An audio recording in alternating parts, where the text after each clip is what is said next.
Good morning.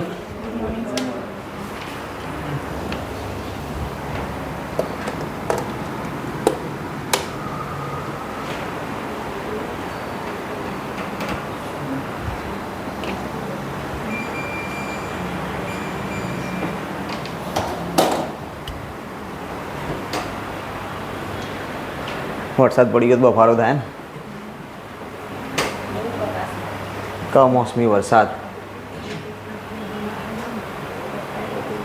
કંઈ નહીં, આપણે લાસ્ટ ટાઈમ ઉચ્ચ પ્રદેશ અને મેદાન પ્રદેશ જોઈ લીધા હતા. આજે આપણે મેઇન ટોપિક જોઈશું ડુંગરાળ પ્રદેશનો. ડુંગરાળ પ્રદેશમાં આપણા પર્વત અને એવું બધું આવશે. આપણે ડુંગરાળ પ્રદેશ જોઈશું.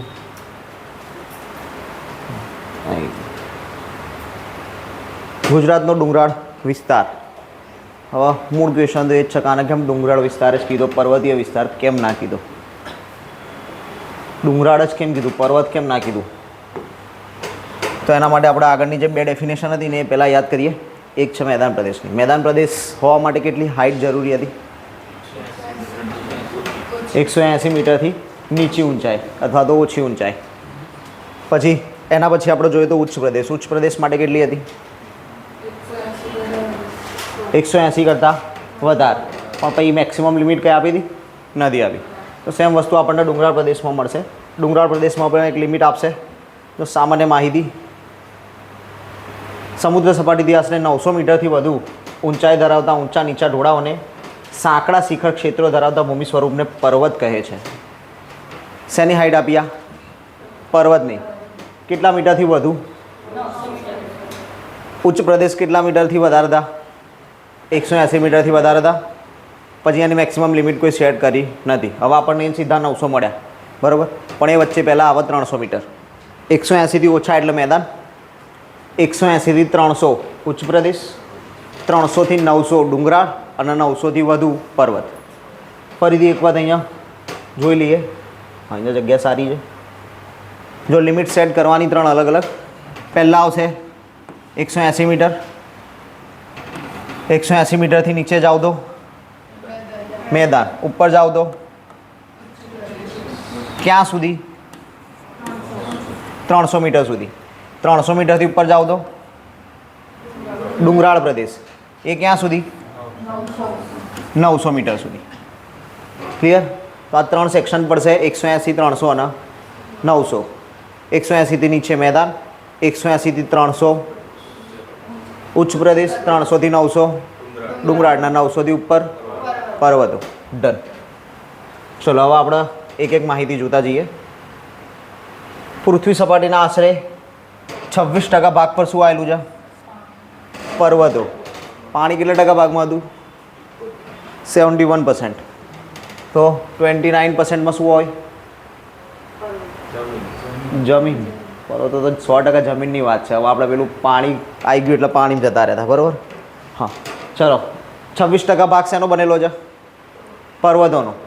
તો હવે એમ કહેવામાં આવે મેદાનનો કેટલા ટકા ભાગ? આપણે ચલાવી દઉં ને મેદાનમાં પર્સન્ટેજ. કેટલા ટકા પર્સન્ટેજ મેદાનમાં આવે? પછી બીજું એ સિવાય 2 પોઈન્ટ ચલાવેલા છે.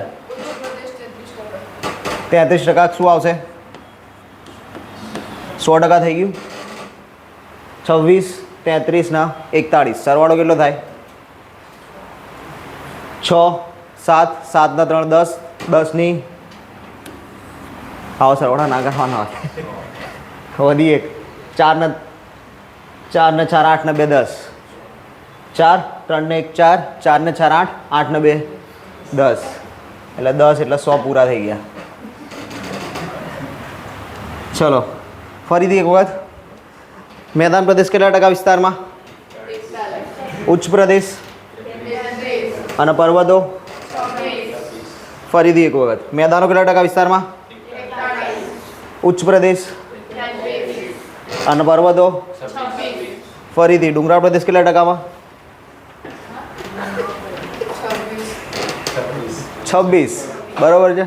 મેદાન, ડુંગરાળ,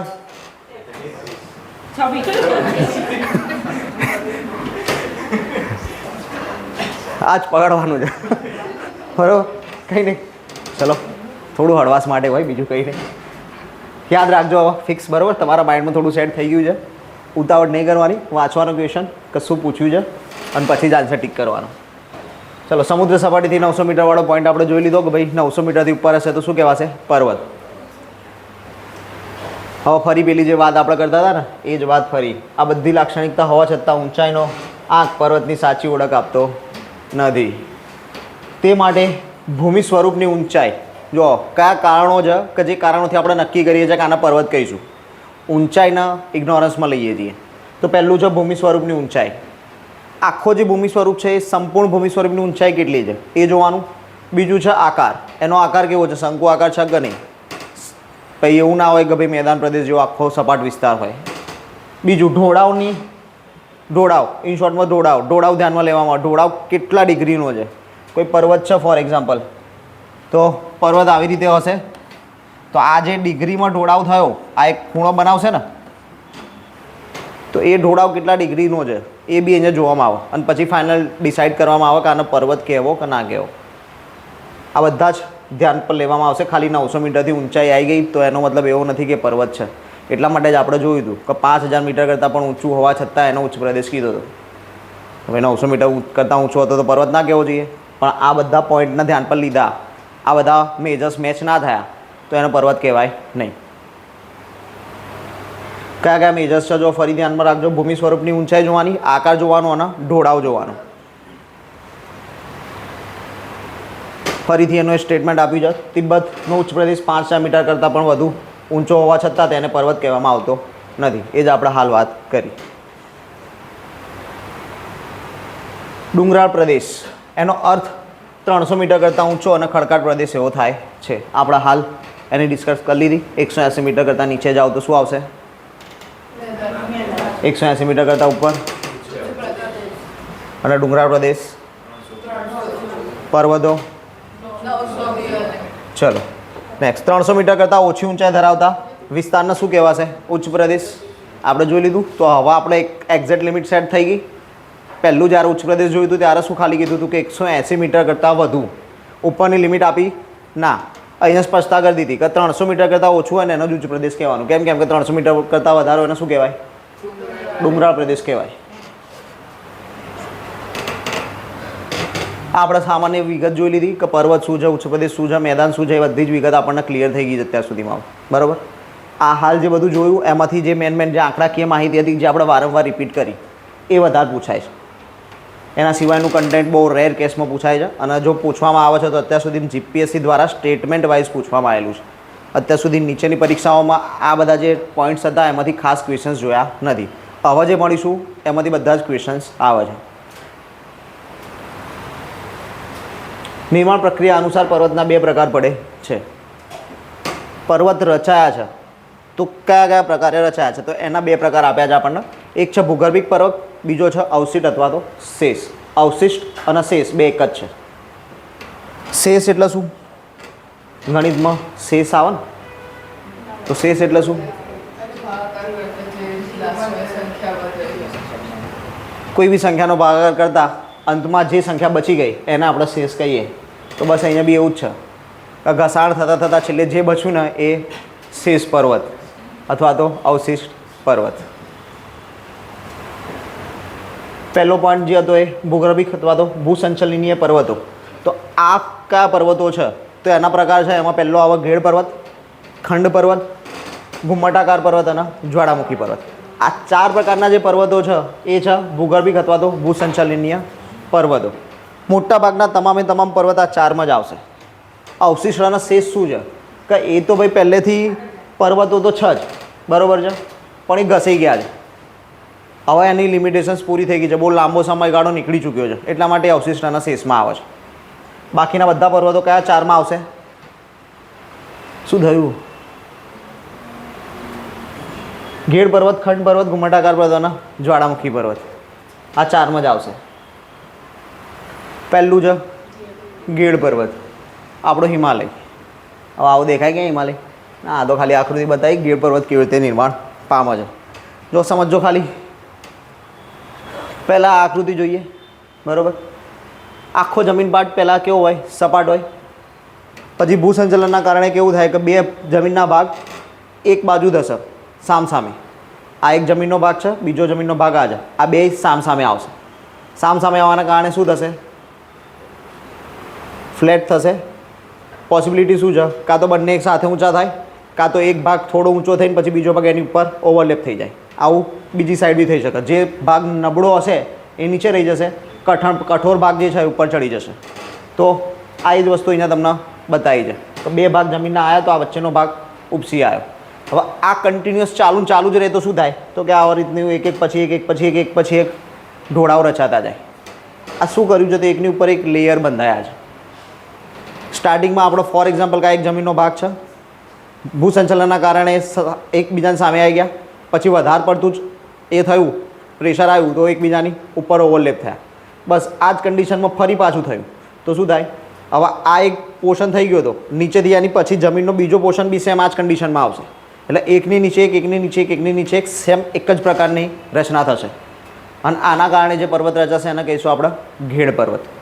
એની ડેફિનેશન જુઓ એટલે તમને થોડુંક, જો મેં આગળ બી કીધું હતું, શબ્દો ના સમજાય તો બહુ લોડ ના લેતા. ચલો, ઘેડ પર્વત પ્રસ્તર ખડકોવાળા ભૂસન્નતિ ધરાવતા પ્રદેશો પર ભૂસંચલનને કારણે, ભૂસન્નતિ, ભૂસંચલન તો ખબર પડે ને, જમીનની અંદર થતી હલનચલન એને કહેવાય ભૂસંચલન. જમીનમાં થતું હલનચલન એને કહેવાશે ભૂસંચલન. હા, ભૂસંચલનને કારણે પેદા થતું અને ક્ષિતિજ દિશાઓથી લાગતું દબાણ. આપણે આની પહેલાં ઘેડ પર્વત આખો મેં સમજાવ્યો તો ક્ષિતિજ દિશાના બળવાળું ડાયરેક્ટ ડ્રો કરીને લાસ્ટ લેક્ચરમાં. આ જ વસ્તુ કહે છે. ફરી આકારની ગળીઓ પાડે છે. આ ગળીઓ અહીંયા આકૃતિમાં જોવા મળે છે. આ પ્રકારની ગળીઓની રચના થાય અને છેલ્લે કયો પર્વત રચાય? ઘેડ પર્વત. પરીક્ષામાં ક્યાંય પૂછાતું નહીં. આ ખાલી તમે જોઈ લીધું કે ગેડીકરણની પર્વતની રચના શું છે. આ ગેડીકરણ પ્રક્રિયા કહેવાય આખી. આ જે પ્રક્રિયા થઈ એ આખી પ્રક્રિયાને શું કહેવાય? ગેડીકરણ. આ ગેડીકરણની પ્રક્રિયા આપણે એટલા માટે જોઈએ છીએ કે આપણા બે પર્વત ઇમ્પોર્ટન્ટ, એક અરવલ્લીની પર્વતમાળા અને બીજો છે હિમાલય. જે તે સમયની બેની રચના ગેડીકરણની હતી. હાલ અરવલ્લી પર્વતનું રચના એમાં આવશે નહીં. ચલો, ક્ષિતિજ દિશાનું લાગતું બળ થઈ ગયું. ચલો, તે દબાણ બળ લાંબા સમય સુધી ચાલુ રહેતા અને ઊંચકાવાથી પ્રક્રિયા થતા તેમાં કેટલાક ભાગ ઘડી સ્વરૂપે ઊંચા ઉપસી આવે છે, તેને ઘેડ પર્વત કહે છે. આપણે એ જોયું છે કે એકની ઉપર એક ઓવરલેપ થાય છે, ઘડી વળી જાય છે. કાગળ હોય ને, કાગળમાં આપણે નહીં, કાગળ એક સીધું છે અને ફોલ્ડ કરીએ તો શું થાય? વચ્ચેથી અથવા ઉપર જાય કાં તો નીચે જાય. પણ હવે નીચે જો આપણા બેન્ચીસ ઉપર રાખીને કરીશું તો નીચે જશે નહીં જાય. કેમ કે નીચેથી સપોર્ટ મળ્યો છે. તો સેમ જમીનમાં બી એવું છે, નીચે સપોર્ટ છે.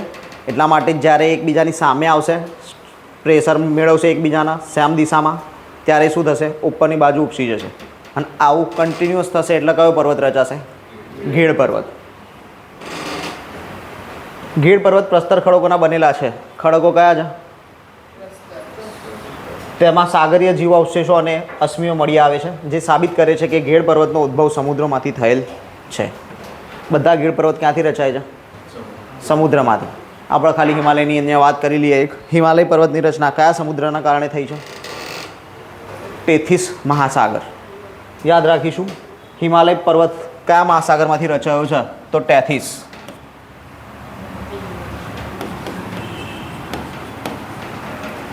ટેથીસ મહાસાગરમાંથી કયા પર્વતની રચના થઈ? હિમાલયની. હિમાલયની જગ્યા ઉપર પહેલાં એક આખો સમુદ્ર હતો, ટેથીસ મહાસાગર. આ ટેથીસ મહાસાગરની જગ્યા અત્યારે હાલ હિમાલય ઉભેલો છે. એટલા માટે જેનું એટમોસ્ફિયર ને બધું એ પ્રકારનું છે. પ્લસ આપણે જે અહીંયા વાત કરી કે કયા અવશેષો મળી આવે છે, તો સાગરીય જીવા અશ્મિઓ મળી આવે છે. તો આ બી હિમાલય પરથી મળેલા છે. એટલે આપણે શ્યોર કહી શકીએ છીએ કે ના, આ વાત સાચી છે. આ જે બી પર્વતો ગેડીકરણથી રચાય છે, મોટા ભાગે સાગરીય જે જળ માર્ગો છે, જે જળ સંગ્રહ સ્થાનો છે, ત્યાંથી રચાય છે. ઘેડ પર્વત સમજાઈ ગયું આખું? જીવાવશેષો કયા આવો? સાગરીય જીવાશ્મિઓ. ચલો નેક્સ્ટ, પ્રાચીન ઘેડ પર્વત. પ્રાચીન ઘેડ પર્વત કયા છે? તો જે કરોડો વર્ષ પહેલાં નિર્માણ પામેલ ઘેડ પર્વત છે એના પ્રાચીન ઘેડ પર્વત કહેવામાં આવે. એક્ઝામ્પલ કયું છે આપણી જોડે? આપણે હવે પહેલાં જ કહી દીધું, સૌથી જૂની છે. નવા ગેડીકરણ પર્વત શું? તો આજથી લગભગ 3 કરોડ વર્ષ પહેલાં બનેલા પર્વતના નવા પર્વતો કહેવાય. કેટલા વર્ષ પહેલાં? 3 કરોડ વર્ષ પહેલાં જે બન્યા હોય એના કેવા પર્વત કહેવાય? નવા. બરાબર. આપણા માટે 9 તો 3 દાડા હોય. બરાબર છે. 3 દિવસ માટે નવું હોય, પછી ચોથા દિવસ કે આ તો જૂનું થઈ ગયું. બરાબર. આજથી લગભગ 3 કરોડ વર્ષ પહેલાં નિર્માણ થયા હતા. કયા પર્વતો? હિમાલય, એન્ડીઝ અને આલ્પ્સ. આ પર્વતમાળાઓ જે છે એ ગેડીકરણથી રચાયેલી પર્વતમાળા છે અને એ નવી પર્વતમાળાઓ છે. વિશ્વની અંદર આવેલી તમામ પર્વતમાળાઓમાં સૌથી યુવા પર્વતમાળા છે આપણી હિમાલયની પર્વતમાળા. સૌથી યંગ, સૌથી છેલ્લે જે નિર્માણ પામી હોય એવી પર્વતમાળા કઈ? તો હિમાલયની પર્વતમાળા. અને સૌથી પહેલાં નિર્માણ પામી હોય એવી કેવી? તો અરવલ્લીની પર્વતમાળા. તો 2 પર્વતમાળા કોની જોડે છે? ભારત જોડે છે. ગીડ પર્વત પૂરો થયો. ગેડીકરણમાં આટલું ખાસ શું યાદ રાખવાનું ગેડીકરણમાં? તો ગેડીકરણ દ્વારા રચાયેલા પર્વતો. કયા કયા પર્વતો ગેડીકરણ દ્વારા રચાયેલા છે? પહેલું સૌથી જૂનું અરવલ્લી, બીજું સૌથી નવું હિમાલય, એ સિવાયના 2 આપણે જોયા એન્ડીઝ અને આલ્પ્સ. તો આ 4 યાદ રાખવાના કે ગેડીકરણ દ્વારા મહત્વ પણ આ 4 રચાયા છે. એવું નહીં કે આ 4 જ રચાયા છે, બીજા ઘણા છે. પરીક્ષાના કોન્સેપ્ટથી આપણે આ 4 મહત્વપૂર્ણ યાદ રાખવાના છે. ચલો નેક્સ્ટ છે ખંડ પર્વત. ખંડ પર્વતમાં 2 આકૃતિ છે. ડેફિનેશન આપણે પછી જોઈશું. પહેલાં હું ખાલી સમજાવી દઉં. જો પહેલાં નીચેની આકૃતિ સમજીએ, બરાબર છે, પછી ઉપરનું જોઈએ. અહીંયા તમને ખંડ પર્વત 2 બાજુ લખેલું દેખાય છે અને વચ્ચે લખેલું દેખાય છે ફાટ ખીણ. તો જ્યારે ભૂસંચલનના કારણે જમીનનો એક ભાગ નીચે બેસી જાય, આ ભાગ એમને એમ જ છે, આ જે વચ્ચેનો ભાગ હતો એ જમીનમાં બેસી ગયો, તો એના કારણે શું થશે? આજુબાજુ પર્વત રચાઈ જશે, ઊંચો થઈ જશે ભાગ. તો આ રીતે જે પર્વત રચાયો એને શું કહેવાય? ખંડ પર્વત. જમીનનો ભાગ નીચે બેસી ગયો અને પર્વત રચાયા તો શું કહેવાશે? ખંડ પર્વત. આ પહેલું થયું. હવે બીજું, જમીનનો ભાગ ઊંચો થઈ ગયો, આજુબાજુનો ભાગ નીચો રહી ગયો તો શું કહેવાય? ખંડ પર્વત. 2 ડેફિનેશન જુદી જુદી. એક, આજુબાજુની જમીનનો ભાગ તો એઝ ઇટ ઇઝ છે પણ વચ્ચેથી જમીનનો ભાગ ઊંચો થઈ ગયો તો એને શું કહેવાશે? ખંડ પર્વત. બીજું, આજુબાજુનો ભાગ એમને એમ છે, વચ્ચેનો ભાગ નીચે બેસી ગયો તો જે આજુબાજુનો ઊંચો રહી ગયેલો ભાગ છે એને શું કહેવાશે? ખંડ પર્વત. ક્લિયર? જે ભાગ નીચે બેસી ગયો છે એને આપણે શું કહીશું? ફાટ ખીણ. હવે ડેફિનેશન એક વાત વાંચી લઈએ. ખંડ પર્વતો પૃથ્વીના આંતરિક બળોને કારણે કેટલીક વાર ભૂસપાટીના ખડકોમાં ફાટ કે સ્તરભંગથી રચાય છે. 2 ઊભા સમાંતર સ્તરભંગની વચ્ચેનો ભૂમિભાગ ભૂસંચલનને કારણે ઉચકાઈ આવે છે. આપણે કીધું પહેલો પોર્શન જે જોયું ઉપરની આકૃતિમાં, આજુબાજુની જમીન સેમ, વચ્ચેથી ભાગ ઊંચો થઈ ગયો. અહીંયા જ લખ્યું છે સમાંતર ભંગને વચ્ચેનો ભાગ ભૂસંચલનને કારણે ઉચકાઈ આવે છે. બીજું, અથવા તો સ્તરભંગોની મધ્યનો ભાગ સ્થિર રહે છે અને આસપાસનો ભૂમિભાગ નીચે બેસી જાય છે. એક ભાગ સ્થિર, આજુબાજુનો ભાગ નીચે, જે આપણે અહીંયા જોયું હતું. વચ્ચેનો ભાગ બેસી ગયો હતો, આ બાજુ બેસી ગયો, આ બાજુ બેસી ગયો, આ બેસી ગયું, તો વચ્ચેનો ભાગ જેમ હતો એમનો એમ છે. એને બી આપણે ખંડ પર્વત કહીશું. તો આ 2 રીતે થાય અને એનું ઉદાહરણ કયું છે? સાતપુડા પર્વત શ્રેણી. કઈ પર્વત શ્રેણી છે? હિમાલય કઈ પર્વત શ્રેણીમાં આવશે? કયા પર્વતમાં આવે હિમાલય? ગીડ પર્વતમાં. સાતપુડા ખંડ પર્વતમાં. નર્મદા ફાટખીણની ઉત્તરે વિંધ્યાચલ શ્રેણી અને દક્ષિણે સાતપુડા શ્રેણી આવેલી છે. હા, હવે આપણે અહીંયા એક ઇમ્પોર્ટન્ટ વસ્તુ જોઈ લઈએ. આપણે આની પહેલાં નદીઓની વાત કરી હતી, સામાન્યપણે કરી હતી, બહુ ડિટેલમાં ગયા નહોતા. આના પછીનો આપણો પોઈન્ટ જે બી ચલાવવાનો છે આપણે નદીઓ જ ચલાવવાના છીએ. તો એના માટે આપણે પર્વતોનું, નદીઓનું એક આખું વ્યવસ્થિત માળખું જોઈ લઈએ છીએ. હું તમને એ બતાવી દઉં.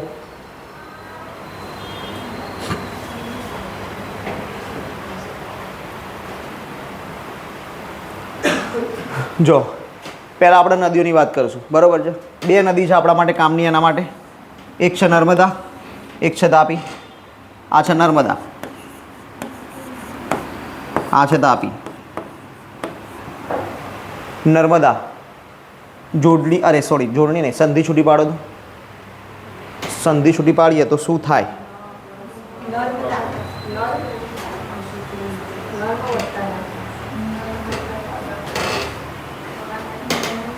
જો સંધિ છૂટી પડે ને ત્યારે એક વસ્તુ યાદ રાખવાની કે સંધિ છૂટી પાડીને જે 2 શબ્દ બનશે ને બંનેનો મતલબ થવો જોઈએ. તો અને તો જ એ શબ્દ પરફેક્ટ શબ્દ હશે, બરાબર. તો આ એક વસ્તુ છે કે ગુજરાતીના એક ટૉપિકની અંદર આ શબ્દ આવશે. કયા ટૉપિકમાં આવે છે કોઈને ખબર? સમાસ. સમાસ હજી ચાલે નહીં હોય, સમાસની અંદર આવે છે, બરાબર. આ જે શબ્દ છે નર્મદા, એનો સમાસ કયો થાય? ઉપપદ સમાસ. થાય કે ના થાય? સમાસ જેને આવડે છે એ કોઈ કહેશે. ઉપપદ સમાસની ડેફિનેશન શું?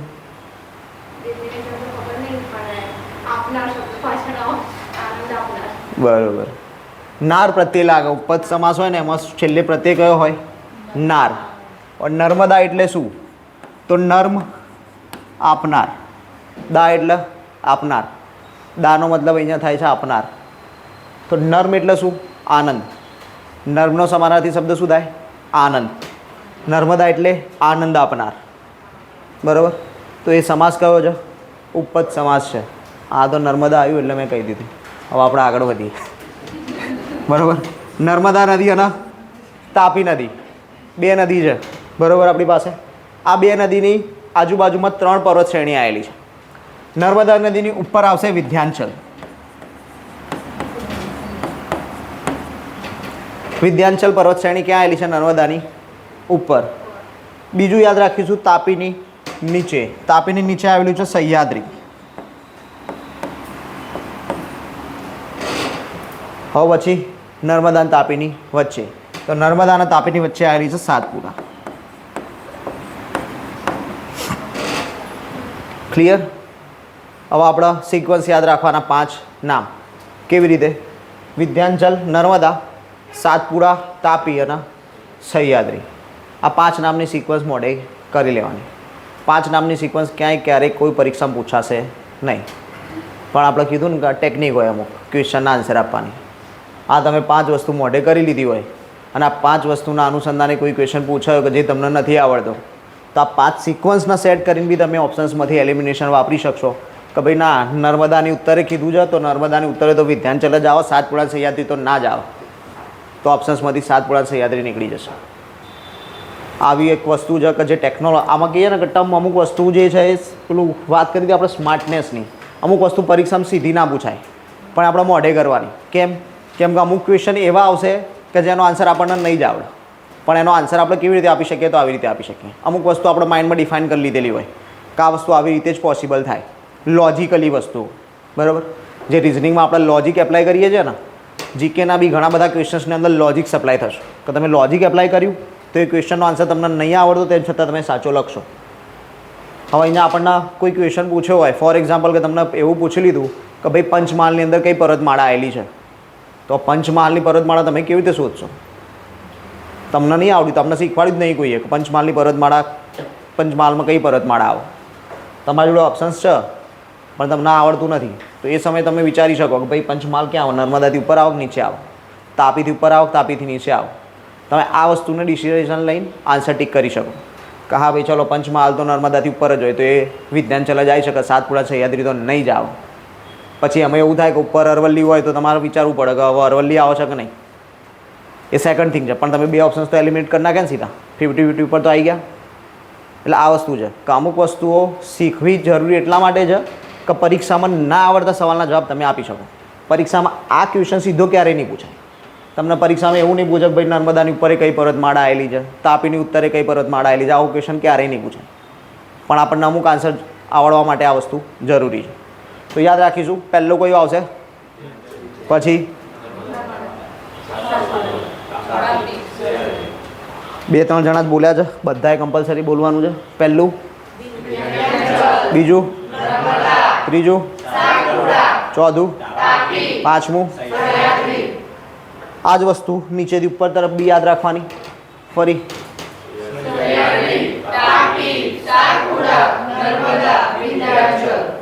ડન.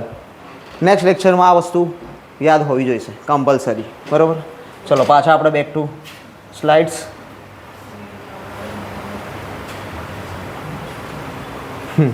આપણે અહીંયા નર્મદાની ફાટ ખીણની ઉત્તરે વિંધ્યાચલ શ્રેણી હતું, વિંધ્યાચલ, અને દક્ષિણે સાતપુરા શ્રેણી હતું, દક્ષિણે સાતપુરા. હવે તમને એવું પૂછવામાં આવે કે ભાઈ વિંધ્યાચલ અને સાતપુરા પર્વત શ્રેણીને કઈ નદી જુદી પાડે છે? વિંધ્યાચલ અને સાતપુરા પર્વત શ્રેણીને કઈ નદી જુદી પાડે છે? બેની વચ્ચે કઈ હતી? સાતપુરા અને સહ્યાદ્રીને કઈ જુદી પાડે છે? ક્લિયર? ડાયરેક્ટ ક્વેશ્ચન યાદ રાખવાની જરૂર છે નહીં, પેલી સિક્વન્સ યાદ રાખો, ક્વેશ્ચન આન્સર ઓટોમેટિક મળી જશે. ચલો. પરંતુ જો તેનો એક તરફનો ઢોળાવ તીવ્ર હોય અને ઉપરનો શિખરનો ભાગ સપાટ મેજ જેવો હોય તો તેને ઉચ્ચ પ્રદેશ કહે છે. આ પર્વતની ડેફિનેશનમાં એડિશન આવ્યું, બરાબર છે, કે ઉચ્ચ પ્રદેશ કોને કહેવાય. આ પોઈન્ટ આગળ હોવો જોઈએ તો અહીંયા આવી ગયો છે. ફાટખીણની વાત થઈ, ફાટખીણ આપણે જોઈ લીધું. ચલો નેક્સ્ટ ઘુમ્મટાકાર પર્વત. પહેલાં આકૃતિ જોઈ લો એટલે ખબર પડી જશે. આ જે ભાગ છે એ જ્વાળામુખી છે. આ જે આખો પોર્શન છે ને એ જ્વાળામુખી આવ્યો છે જમીનમાંથી, બરાબર છે. હવે જમીનનો ભાગ ઊંચો થયો છે પણ જ્વાળામુખી બહાર આવ્યો નથી. આવું ક્યારે થાય? ઘણી વખત એવું હોય કે જમીન બહુ કઠોર હોય, સ્ટ્રિક્ટ હોય, તો શું થાય કે જ્વાળામુખી જમીનમાંથી બહાર આવવા પ્રયત્ન તો કરે પણ જમીનને ચીરી ના શકે. હવે જમીનને ચીરી ના શકે પણ જ્વાળામુખી બહાર તો આવે જ. એટલે આપણે અમુક વસ્તુ પેલું રબર જેવું, રબર એક લિમિટ સુધી તો ખેંચાય જ ને, પણ એ લિમિટથી વધારે લિમિટ ના કરો તો રબર તૂટશે નહીં. એનાથી વધારે લિમિટ હશે તો જ તૂટશે. મતલબ કે પ્રેશર વધારે જોઈશે. તો જ્વાળામુખીનું પ્રેશર એટલું બધું નથી કે જમીનને ચીરીને બહાર આવી શકે. અને જમીન બી કેવી છે? કઠોર, એટલે જલ્દી ચીરાશે પણ નહીં. તો આના કારણે શું થશે? તો જે લાવા છે ને અહીંયા આટલા ભાગમાં જમીનમાં ભેગો થતો જશે. એના કારણે આ જે જમીન જેટલા ભાગમાં લાવા ભેગો થાય છે ને એટલો ભાગ ઊંચો થઈ જશે. આ તમને એક જ સાઈડ બતાવી છે. આ સાઈડ તમે એઝ પર જમીન, ફોર એક્ઝામ્પલ કે આખો આ જમીનનો ભાગ છે એવું સમજો. આ હાથ મારો જમીનનો ભાગ છે આખે આખો, વચ્ચેથી આ રીતે આમ ઊંચું થઈ જાય. તો આટલો ભાગ જે છે એ ઊંચો દેખાય તમને? તો હવે આખી જમીન હોય એના વચ્ચે આટલો ભાગ ઊંચો હોય તો આપણે એવું કહી શકીએ કે ભાઈ આ ઘુમ્મટ જેવું છે, કંઈક કોઈક વ્યક્તિ છે ને માથે ઘુમ્મટ લગાવ્યો છે, બરાબર, એના જેવો આકાર થઈ જાય. 2Dમાં છે એટલે એવું નહીં દેખાતું અને 3Dની આકૃતિ મળતી નહીં. ચલો વાંચી લઈએ ખાલી એક વખત. પૃથ્વીના પેટાળમાં રહેલો મેગ્મા એટલે કે જ્વાળામુખી બહાર નીકળવા માટે પ્રયત્ન કરે છે, પરંતુ તેની ઉપર આવેલ નક્કર ખડકો તેમાં અવરોધરૂપ બને છે, જેથી મેગ્માના દબાણથી જ ભૂસ્તરો ઘુમ્મટ આકારે ઊંચા ઉપસી આવે છે. તેને ઘુમ્મટાકાર પર્વત કહે છે. ક્લિયર? ખંડ પર્વત, ગેડ પર્વત અને ઘુમ્મટાકાર પર્વત, 3 પર્વત થયા છે. પર્વતની બહાર ખડક સ્તરો ઘસારાના પરિબળો દ્વારા ઘસાઈ જતા આંતરિક ભાગમાં ઠરી ગયેલા મેઘમાં જોઈ શકાય છે. આ શું કહેવામાં આવે છે કે જે આ જમીન ભાગ આપણે જોયો ને આકૃતિમાં ઉપરનો, જો આ મેઘમાના કારણે આ જમીન ભાગ ઉપર આવી ગયો હતો, પણ હવે વરસાદ પડશે, પાણી હશે, હવા હશે, આ બધાના ઘસારાથી આ ભાગ ઘસાતો જશે ધીમે ધીમે. આ ભાગ ઘસાઈને જમીનને સમાંતર આવી જાય. તો જમીનની સમાંતર આવી જાય તો જમીનની ઉપર તો હવે આ શું છે? મેઘમાં. તો ત્યારે ત્યાં આપણને શું મળે? મેઘમાં જ્વાળામુખી જોવા મળે, પણ કયો? ઠરી ગયેલો. પછી એ એવું ના હોય કે ભાઈ ઘસાણ થઈ ગયું તો હવે ધક ધક તો લાવા બહાર નીકળશે, બરાબર, એ ત્યારે ઠરી ગયો હોય. નેક્સ્ટ છે જ્વાળામુખી પર્વત. જ્વાળામુખીથી રચાયો હોય એ પર્વત જ્વાળામુખી પર્વત કહેવાય. આકૃતિમાં સ્પષ્ટ થાય જ છે. ઘુમ્મટાકારમાં શું હતું? જ્વાળામુખી જમીન ચીરીને બહાર આવી શક્યો નહોતો, અહીંયા જમીન ચીરીને બહાર આવશે. પહેલાં આપણે વાત થઈ હતી એમ જ ઘુમ્મટાકાર પર્વતની જેમ પહેલાં પ્રેશર આવશે, જમીન સીધી ચીરાશે નહીં, ધીમે ધીમે ધીમે ધીમે ઘુમ્મટ જેવો આકાર લેશે. પછી બી જ્વાળામુખીનું પ્રેશર કન્ટિન્યુઅસ વધતું જશે. જમીન ઘુમ્મટાકાર પર્વતમાં જેટલી કઠોર હતી એટલે અહીંયા હશે નહીં, એટલે શું થશે? જમીન ચીરાશે. પણ એની પહેલાં શું થયું હશે? જમીન ઊંચી તો થઈ જ ગઈ હશે ઓલરેડી ઘુમ્મટાકારના સ્વરૂપમાં. પછી જ્વાળામુખી એમાંથી બહાર નીકળશે. જ્વાળામુખી એમાંથી બહાર નીકળ્યો એટલે એને ઢોળાવ મળી ગયો, એ ઢોળાવ ઉપર એ ફેલાતો જશે. એટલે એકની ઉપર એક લેયર બંધાશે ફરી પાછા અને એ પર્વતની રચના કરશે. જેમ અહીંયા સ્પષ્ટપણે તમે જોઈ શકો છો, જમીનનો ભાગ ઊંચો થતો ગયો. આ સપાટ જમીન હતી આટલેથી આટલે સુધી ઊંચો થઈ ગયો છે અને પછી જ્વાળામુખી એમાંથી બહાર નીકળી રહ્યો છે. તો આ રીતે જે રચાયા હોય એ પર્વતો કહેવાય જ્વાળામુખી પર્વતો. જ્વાળામુખીના પ્રસ્ફોટન સમયે પૃથ્વીના પેટાળમાંથી લાવા, રાખ, ખડકના ટુકડા વગેરે બહાર ફેંકાયેલા પદાર્થો જ્વાળામુખીની આસપાસ જમા થઈ સમય જતાં ઊંચા શંકુ આકારનો ઢગ રચાય છે, જેને જ્વાળામુખી કહે છે. કેવા આકારનો ઢગ રચાશે? શંકુ. યાદ રાખવાનું, પર્વત હંમેશા કેવા હોય? શંકુ આકારના. શંકુ આકાર એટલે શું? આઈસ્ક્રીમનો કોન ઊંધો કરી નાખો. પેલી બર્થડેમાં ટોપી નહોતા પહેરતા, બરાબર, એવું. ભૂગર્ભમાંથી નીકળતા વિવિધ પદાર્થો જમા થવાથી આ પર્વત રચાતા હોવાથી તેને સમાહિત પર્વતો પણ કહે છે.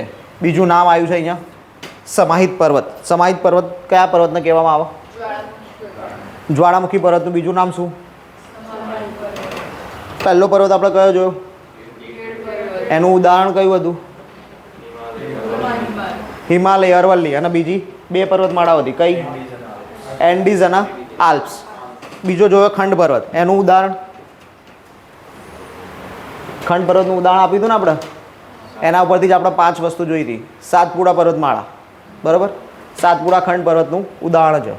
અને એના પછી આપણે જોયું ઘુમ્મટાકાર પર્વત, અને છેલ્લે અત્યારે હાલ આપણે જોયો છે જ્વાળામુખી પર્વત. અને જ્વાળામુખી પર્વતનું બીજું નામ શું છે? હવે બીજો પ્રકાર, પહેલો પ્રકાર પૂરો થયો. પહેલો પ્રકાર કયો હતો? ભૂગર્ભિક. આ ભૂગર્ભિકના 4 પ્રકાર જોયા આપણે: ગેડ, ખંડ, ઘુમ્મટાકાર અને જ્વાળામુખી. આ 4 પૂરા થઈ ગયા. હવે બીજો પોઈન્ટ આવે. બીજો પોઈન્ટ કયો? અવશિષ્ટ પર્વતો. પર્વતનો ઉચ્ચ પ્રદેશો જેવા ઊંચા ભૂમિ સ્વરૂપો ઘસારાના પરિબળો દ્વારા ઘસાઈને તેના અવશેષો શંકુ આકારે રહી જાય છે, ત્યારે તેને ઘર્ષિત કે અવશિષ્ટ કે શેષ પર્વત તરીકે ઓળખવામાં આવે છે. 3 નામ એક જ પર્વતના આપેલા છે: અવશિષ્ટ, શેષ અને ઘર્ષિત. 3 નામ એક જ પર્વતમાળાના છે. કયા નામ છે? સ્પષ્ટતા કરી છે. જે બચ્યું હોય તે. શેષનો મતલબ શું થાય? જે વધ્યું. ઉદાહરણ છે વિંધ્યાચલ, પશ્ચિમ ઘાટ અને પૂર્વ ઘાટ. વિંધ્યાચલ પર્વતમાળા, પશ્ચિમ ઘાટની પર્વતમાળા અને પૂર્વ ઘાટની પર્વતમાળા શેના ઉદાહરણ છે? અવશિષ્ટ પર્વતમાળાના ઉદાહરણ છે. ક્લિયર થઈ ગયું આટલું? હવે મહત્ત્વની વસ્તુ અહીંયા પશ્ચિમ ઘાટ અને પૂર્વ ઘાટ છે. એ આપણે ભારતનું જ્યારે ડુંગરાળ પ્રદેશના પર્વતીય પ્રદેશ જોઈશું ત્યારે જોઈશું પશ્ચિમ ઘાટના પૂર્વ ઘાટ. હાલ પૂરતું હું એટલું કહી દઉં તમને કે પરીક્ષામાં મોટાભાગે આ એક પોઈન્ટ, પશ્ચિમ ઘાટના પોઈન્ટમાંથી પર્યાવરણમાં કયો સવાલ પૂછાય, બરાબર? તો પર્યાવરણની અંદર એ લોકો એટલો જ સવાલ પૂછે છે કે ભારતની અંદર સૌથી વધુ ડાયવર્સિટીનો મતલબ એવો થાય કે અલગ અલગ જીવન, બરાબર, એક જ જગ્યા ઉપર એકથી વધુ સજીવોનો વસવાટ. જેમ કે આપણે હાલ એક કોલોની હોય તો એક કોલોનીમાં કોણ કોણ રહે છે?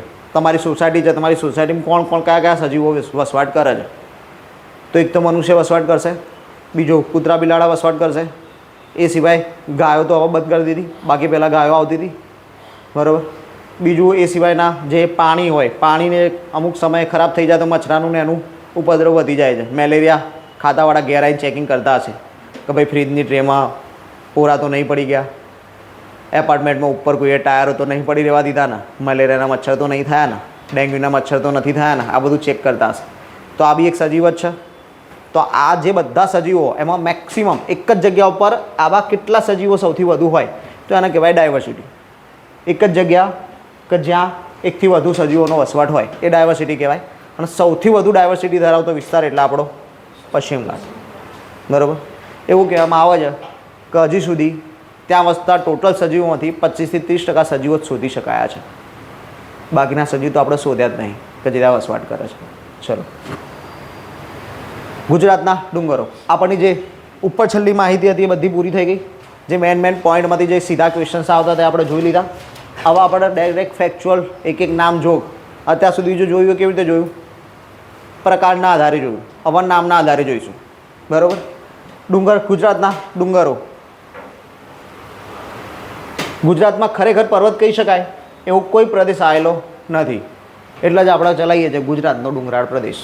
બાકી તો ગુજરાતનો પર્વતીય પ્રદેશ ચલાવતા, બરાબર. પણ પર્વત ગુજરાતમાં છે નહીં.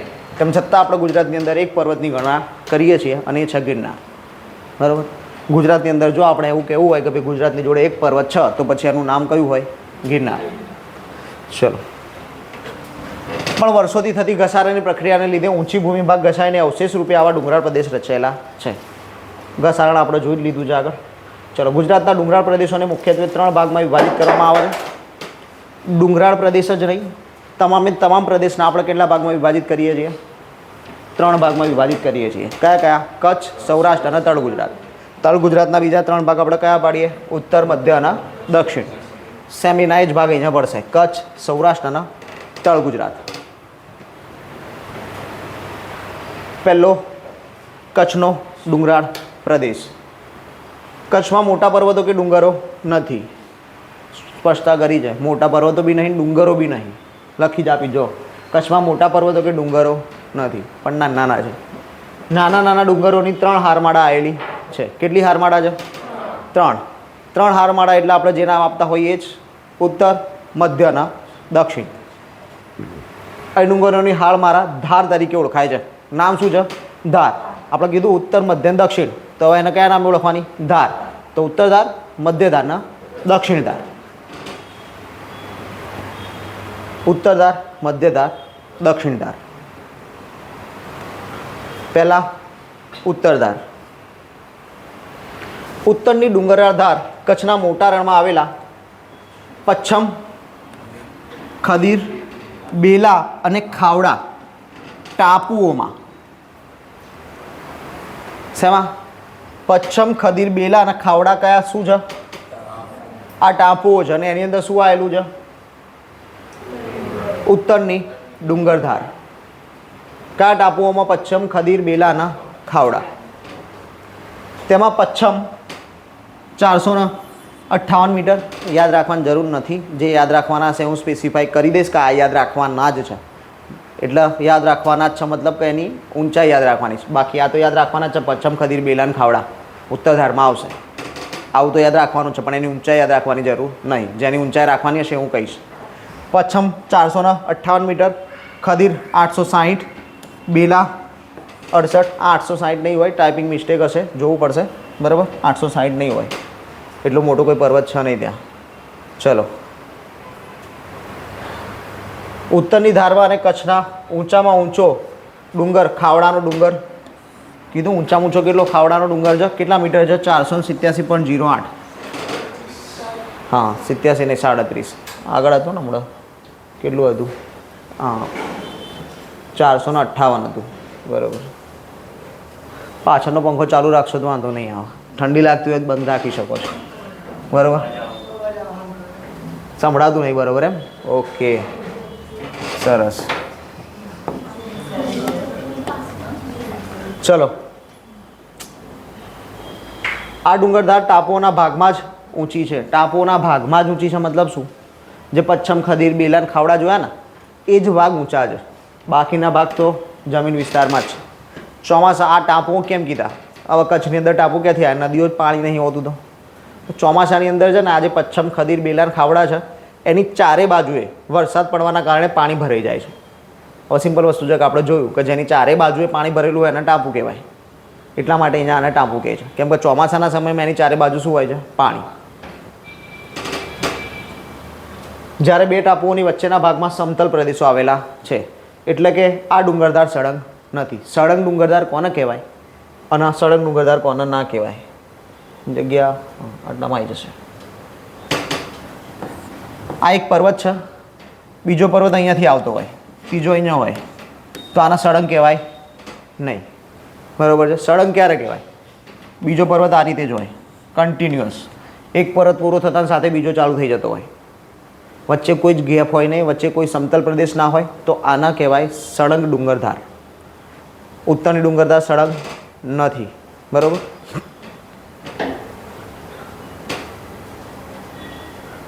ઉત્તરધારની વિશેષતા કાળો ડુંગર અને ગુરુ દત્તાત્રેયની તપસ્યા.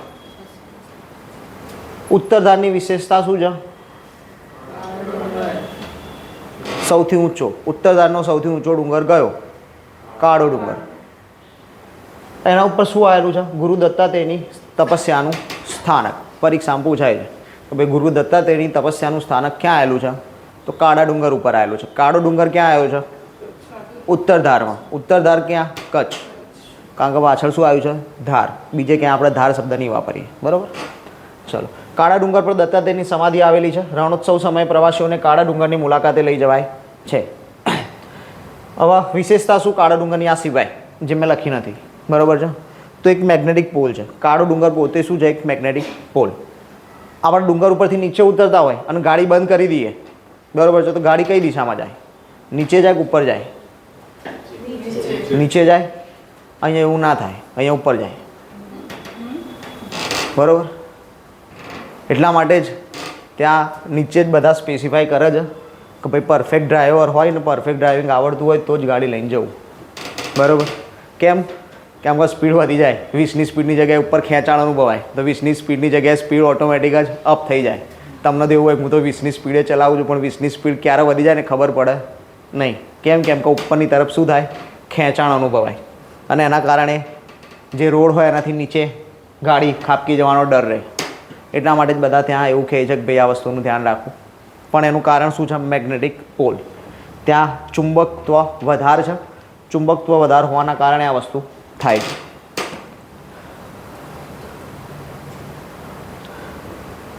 બીજું, ગુજરાતનું સૌથી પ્રાચીન નગર ધોળાવીરા. ચાલી ગયું ધોળાવીરા? હિસ્ટ્રીમાં ધોળાવીરા ચાલી ગયું ને? તો વિશેષતા શું? કોઈ કહેશે ધોળાવીરાની વિશેષતા? હાથ ઊંચો કરો જેને આવડતી હોય. એક. બીજું કોઈ? ધોળાવીરાની વિશેષતા ચાલી ગયું તો મેડમે ચલાવ્યું જોઈએ. આઈ એમ શ્યોર. ધોળાવીરા નથી ચાલ્યું? કેટલા કેક નહીં ચાલ્યું? મને ખબર પડે એમ, બીજું કંઈ નહીં. મને કહેતા ભાવ મેડમને કે ભાઈ થોડું ધોળાવીરા રિપીટ કરાવજો. ચલો કંઈ નહીં. ધોળાવીરાની વિશેષતા શું? બોલો બેન, તમને ખબર હતી તો? ઓકે, જો ધોળાવીરા એક તો કચ્છની અંદર સૌથી મોટું નગર છે. ગુજરાતનું સૌથી મોટું નગર કયું? ધોળાવીરા. ગુજરાતની અંદર મળેલું સૌથી મોટું નગર પ્રાચીન સ્થળમાંનું હોય ને તો એ ધોળાવીરા છે. એની મૂળ વિશેષતા કઈ છે? તો રેઇન વોટર હાર્વેસ્ટિંગ, એટલે કે હાલ હવે જે વરસાદ પડશે એ વરસાદી પાણીનો સંગ્રહ કરવો. વરસાદી પાણીનો સંગ્રહ કરીને પાણી વાપરવાનું. કચ્છની અંદર પાણીની તંગી આપણને ખબર જ છે. તો જે તે સમયે પ્રાચીન કાળની અંદર એ લોકો વરસાદી પાણીનો સંગ્રહ કરતા હતા પાણી ઉપયોગ માટે. બરાબર? એ આજની પરંપરા શીખવાડે છે આપણને કે આપણે બી કરવો જોઈએ.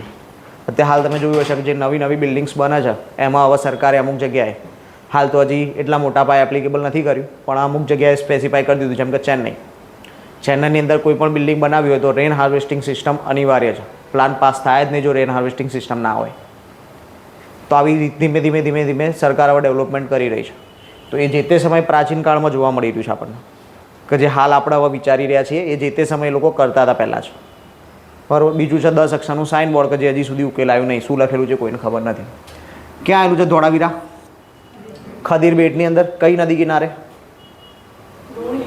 લુણી નદી કિનારે.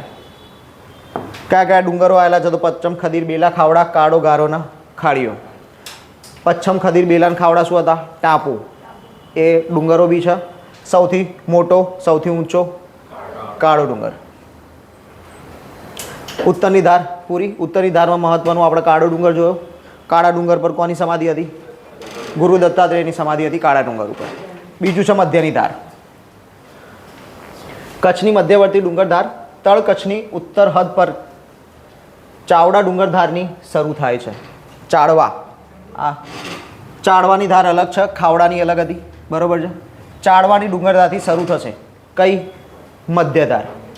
ક્યાં સુધી જશે? અંજારથી પશ્ચિમમાં લખપત પાસે આવેલી ગરદાની ટેકરીઓ સુધી. બે જગ્યા થઈ. ચાલુ ક્યાંથી થઈ? ચાળવાના ડુંગરથી. પૂરી ક્યાં થઈ? ટેકરીઓ. બરાબર? બીજું, આ તો શું થઈ? ડુંગર ધાર થઈ કે ભાઈ પર્વત શ્રેણી છે, ડુંગર ધાર છે. ક્યાંથી ક્યાં સુધી?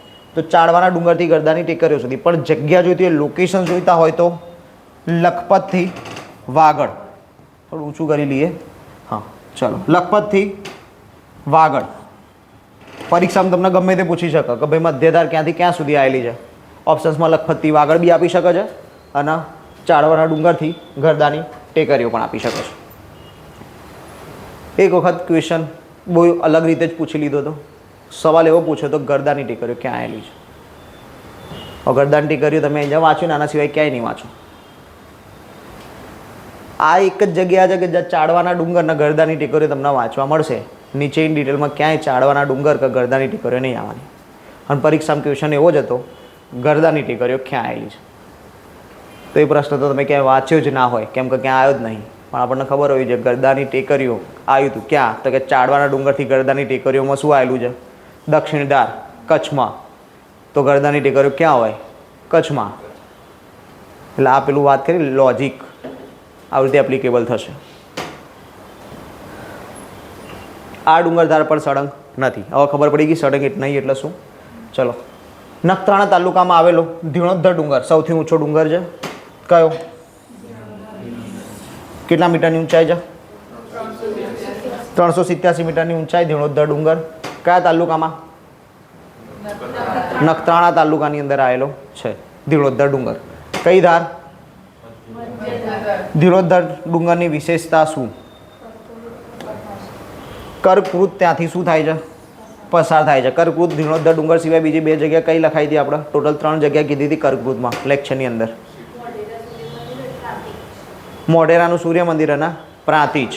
3 જગ્યા હતી: ધીણોધર, મોઢેરાનું સૂર્ય મંદિર અને પ્રાંતિજ. 3 જગ્યા અહીંયા આવી ગઈ. ચલો, ધીણોધર ડુંગર પર કોની તપોભૂમિ આવેલી છે? ગોરખનાથની તપોભૂમિ આવેલી છે. કયા ડુંગર ઉપર?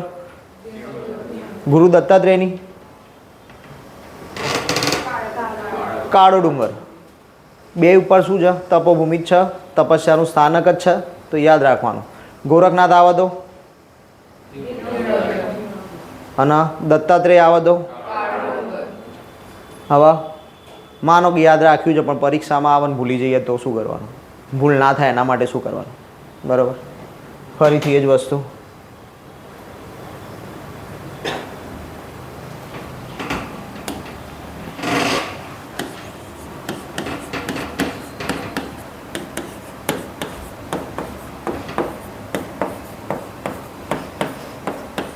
એવું માનીએ કે આ કચ્છની 3 ધાર છે: ઉત્તર, મધ્ય અને દક્ષિણ. અહીંયા કાળો ડુંગર આવેલો છે, અહીંયા ધીણોધર ડુંગર આવેલો છે અને નીચે આવશે નનામો. હાલ આપણે મેન 2 પોઈન્ટ જોવાના હતા: એક ગુરુ દત્તાત્રેય અને બીજું ગોરખનાથ. તો આપણે યાદ બે એ રીતે જ રાખવાનું કે દત્તાત્રેય ક્યાં આવે? ઉપર. સોરી, ગોરખનાથ ક્યાં આવે? હવે યાદ રાખવાની જરૂર છે કે ગોરખનાથ કયા ડુંગર પર આવ્યા, દત્તાત્રેય કયા ડુંગર પર આવ્યા. આપણને એટલું યાદ હોવું જોઈએ: કાળો ડુંગર ઉત્તર ધારમાં આવે, ધીણોધર ડુંગર મધ્ય ધારમાં આવે, દત્તાત્રેય ઉપર આવે, ગોરખનાથ નીચે આવે. તો ઉપર આવ્યું એટલે મતલબ ઉત્તર ધાર, ઉત્તર ધાર મતલબ કાળો ડુંગર. તો કાળા ડુંગર પર કોણ આવ્યું? નીચે કાળા ડુંગરથી નીચે દત્તાત્રેયથી નીચે ગોરખનાથ. દત્તાત્રેય ઉપર ઉત્તર ધારમાં છે તો નીચે દક્ષિણ ધાર. દક્ષિણ ધારનો ઊંચો ડુંગર ધીણોધર. ધીણોધર પર કોણ આવ્યું? ગોરખનાથ. સોરી, મધ્ય ધાર. મધ્ય ધારની અંદર કોણ આવ્યું? ગોરખનાથ. સૌથી ઊંચો ડુંગર કયો છે? ધીણોધર. છેલ્લી આવશે દક્ષિણ ધાર, એનો સૌથી ઊંચો ડુંગર છે નનામો. એ જોઈએ આપણે.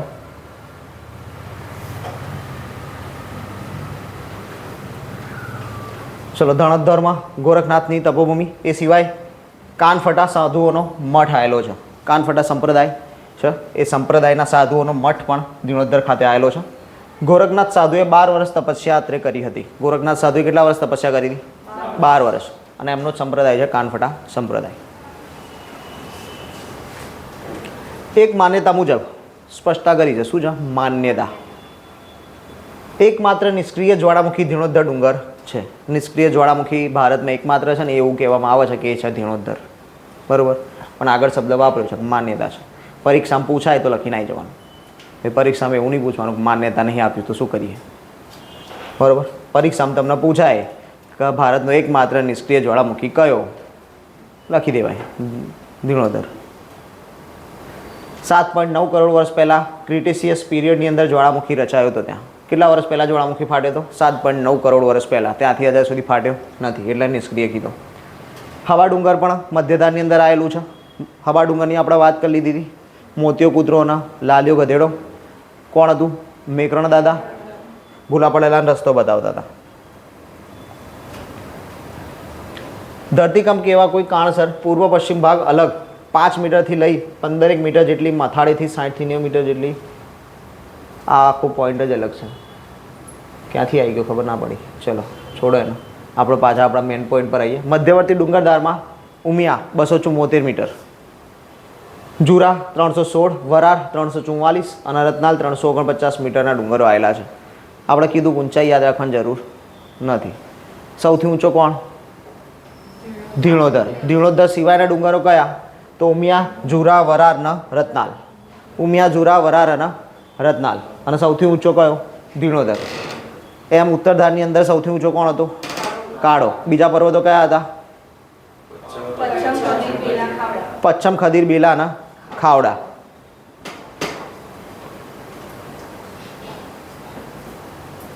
આ ડુંગરધાર પૂર્વ પશ્ચિમ 40 કિલોમીટર કરતાં પણ ઓછી પહોળી છે, જે કચ્છના રણ અને કચ્છના અખાતની વચ્ચે જળ વિભાજક તરીકે કામ કરે છે. આ સ્ટેટમેન્ટ છે ને એ જીપીએસસી માટે બહુ જ હોટ ફેવરિટ સ્ટેટમેન્ટ છે. સ્ટેટમેન્ટવાળા ક્વેશ્ચન્સ હોય ને અને કચ્છના નદી પ્રકારના ડુંગરાળ પ્રદેશના ક્વેશ્ચન પૂછવા હોય તો આ સ્ટેટમેન્ટ એ લોકો મૂકે છે. પણ ક્યાં આવે છે? જીપીએસસીમાં. તમારે જીપીએસસી પરીક્ષા લેવાની નથી. આપણે યાદ રાખી લેવાનું કે જળ વિભાજક તરીકેનું કામ કોણ કરે? મધ્યધાર. બરાબર. કચ્છની અંદર જળ વિભાજકનું કામ કોણ કરે છે? બોલો ફરીથી. કચ્છમાં જળ વિભાજકનું કામ કોણ કરશે? મધ્યધાર જળ વિભાજકનું કામ કરશે.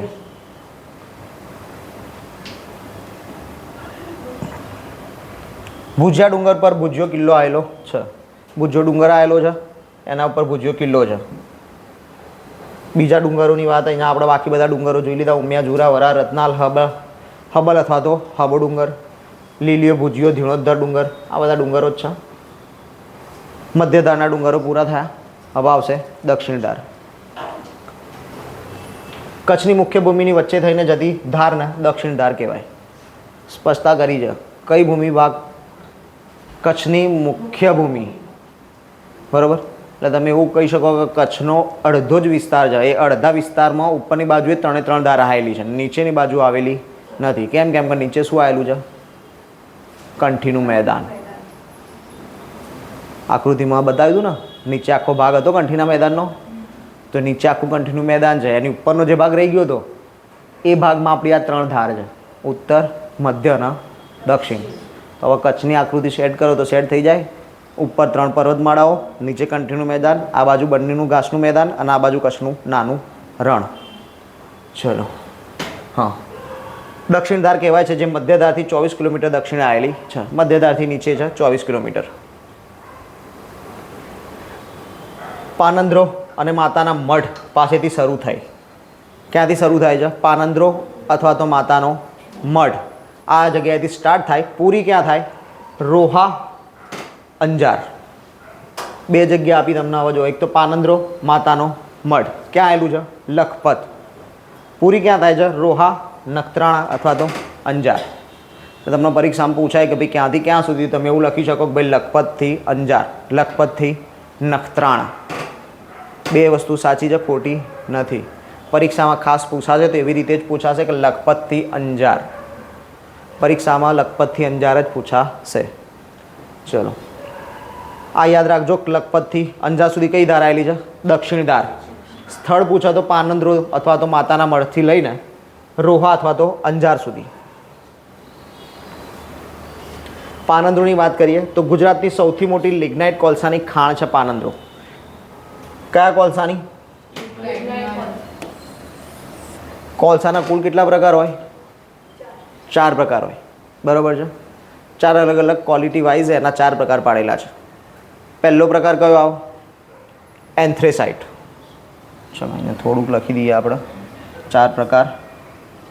કોલસાના 4 પ્રકાર છે. પહેલો પ્રકાર છે એન્થ્રેસાઇટ. બીજો પ્રકાર છે બિટ્યુમિનસ. ત્રીજો પ્રકાર આપણે જે જોયો એ લિગ્નાઇટ. અને ચોથો અને છેલ્લો પ્રકાર આવે છે પીટ. બરાબર. આ 4 પ્રકાર કોલસાના કયા આધારે પડ્યા છે? એમાં રહેલા કાર્બનના આધારે. સૌથી વધુ કાર્બન હોય તો એન્થ્રેસાઇટ, એનાથી ઓછું બિટ્યુમિનસ, એનાથી ઓછું લિગ્નાઇટ ને એનાથી ઓછું પીટ. સૌથી ઓછું કાર્બન શેમાં મળશે? પીટમાં. હવે કે સૌથી ઓછું કાર્બન એટલે સૌથી ખરાબ કોલસો. જેમાં કાર્બન સૌથી વધારે એ સૌથી સારો કોલસો. આપણને કયો મળ્યો છે? લિગ્નાઇટ. બીજું, કોલસાનો ઉપયોગ આપણે શેના માટે કરીએ? કોલસાનો ઉપયોગ શેના માટે થાય? જે આ વીજળી આપણે વાપરીએ છીએ એ ક્યાંથી આવે છે? થર્મલ પાવર સ્ટેશન્સમાંથી. થર્મલ પાવર સ્ટેશન્સની અંદર પ્રોસેસ શું થાય છે? પાણીની વરાળ બનાવવામાં આવે અને વરાળથી ટર્બાઇન ફેરવવામાં આવે અને એના કારણે શું થાય? યાંત્રિક ઉર્જાનું વિદ્યુત ઉર્જામાં રૂપાંતર અને આપણને વીજળી મળે. તો આ પાણી ગરમ કરીને એને વરાળ સુધી લઈ જવા માટે હીટ આપવી પડશે, ગરમી આપવી પડશે. એ શેનાથી જાય? કોલસાથી. હવે વાત કરીએ આપણે માતાના મઢની. બરાબર છે. માતાના મઢ ખાતેથી મંગળ ગ્રહ જેવા અવશેષો મળી આવ્યા છે. યાદ આપણે શું રાખવાનું છે? મંગળ ગ્રહ જેવા અવશેષો ક્યાંથી મળ્યા છે? તો માતાનો મઢ. માતાનો મઢ ક્યાં આવ્યો છે? કચ્છ. જો તમને ડુંગરધાર ક્યારેય નહીં પૂછે, આ તો આપણે યાદ રાખવા પૂરતું કે દક્ષિણ ધારની અંદર આવેલું છે. શું? માતાનો મઢ. ત્યાંથી કયા ગ્રહના અવશેષો મળ્યા છે? મંગળ ગ્રહના અવશેષો મળ્યા છે. કોણે શોધ્યા? એને પહેલી લાઈનમાં આપ્યું છે. નાસા અને દહેરાદૂનના Wadia Institute of Himalayan Geology. NASA અને દહેરાદૂનના Wadia Institute of Himalayan Geology. બરાબર. નાસાનો ફોન આવ્યો હતો ઈસરોમાં, ભાઈ તમારા ત્યાં આવા અવશેષો અમને મળ્યા છે. નાસાવાળા અહીંયા જોવા નતા આવ્યા, સેટેલાઇટથી કહી દીધું હતું. હવે સેટેલાઇટમાં જોઈને કહી દીધું ભાઈ તમારા માતાના મઢવાળો જે વિસ્તાર છે ત્યાં અમને મંગળ ગ્રહના અવશેષો દેખાઈ રહ્યા છે, તમે જઈને ચેક કરી આવો. બરાબર. એટલે ઈસરોવાળાએ આ ભાઈને કીધું ભાઈ જાઓ તમે તમારું કામ કરી આવો. કેમ? કેમ કે તમે જીઓલોજી માટે એક્સપર્ટ છો તો તમારે તપાસ કરવી જોઈએ. એ લોકોએ જઈને તપાસ કરીને વાત સાચી નીકળી. ત્યાંથી મંગળ ગ્રહ જેવા અવશેષો મળ્યા છે. મંગળ ગ્રહ જેવા, મંગળ ગ્રહના નહીં. બરાબર. મંગળ ગ્રહ જેવા અવશેષો આપણને મળ્યા ક્યાંથી? માતાના મઢ વિસ્તારમાંથી મળ્યા છે. મંગળ ગ્રહ જેવા જ ખડકોની શોધ થઈ. ત્યાં 4 થી 5 કિલોમીટરમાં આવા ખડકો હોવાનું નોંધાયેલું છે. મિનેમાઇટ અને નેટ્રોએલ્યુમિનાઇટ ધરાવતા કેલ્શિયમનો ભંડાર છે. ઉપરનું યાદ નહીં રાખો ચાલશે, આ યાદ રાખવાનું. શેનો ભંડાર છે? કેલ્શિયમનો ભંડાર છે. સફેદ, આછા પીળા અને લાલ રંગના ખડકો પડેલા છે. કયા રંગના ખડકો છે? સફેદ, લાલ. એટલા માટે જ આપણને ખબર પડી કે આ મંગળ ગ્રહમાં જેવા ખડકો છે ને એવા ખડકો છે. અને પછી આપણે ચેક કર્યું એટલે આપણને ખબર પડી કે હા કેલ્શિયમનો ભંડાર છે. મંગળ ગ્રહ પર પણ શું છે? કેલ્શિયમનો ભંડાર છે. કેવા પ્રકારના કેલ્શિયમનો? તો મિનેમાઇટ અને નેટ્રોએલ્યુમિનાઇટ. એટલા માટે જ આપણે કીધું હા મંગળ ગ્રહ જેવા જ અવશેષો છે, ખડકો છે. કેમ કે મંગળ ગ્રહ ઉપર બી આ જ વસ્તુ મળે છે.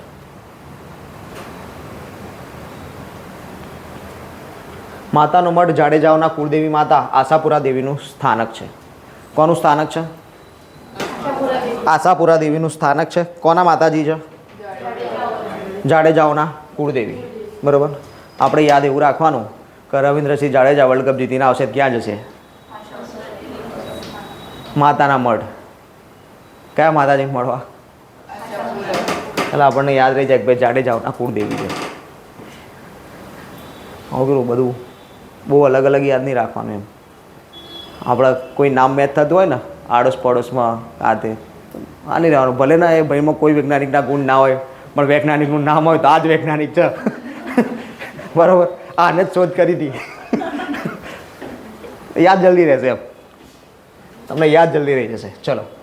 બ્રહ્માંડની ઉત્પત્તિ સમયે ગ્રહોની વચ્ચે થયેલા ઘર્ષણથી ઉદ્ભવેલા વોલ્કેનિક ગેસ, એસિડિક હાઇડ્રોથર્મલ અને વોલ્કેનિક એસના મિશ્રણથી આવા ખડકોનું નિર્માણ થાય છે.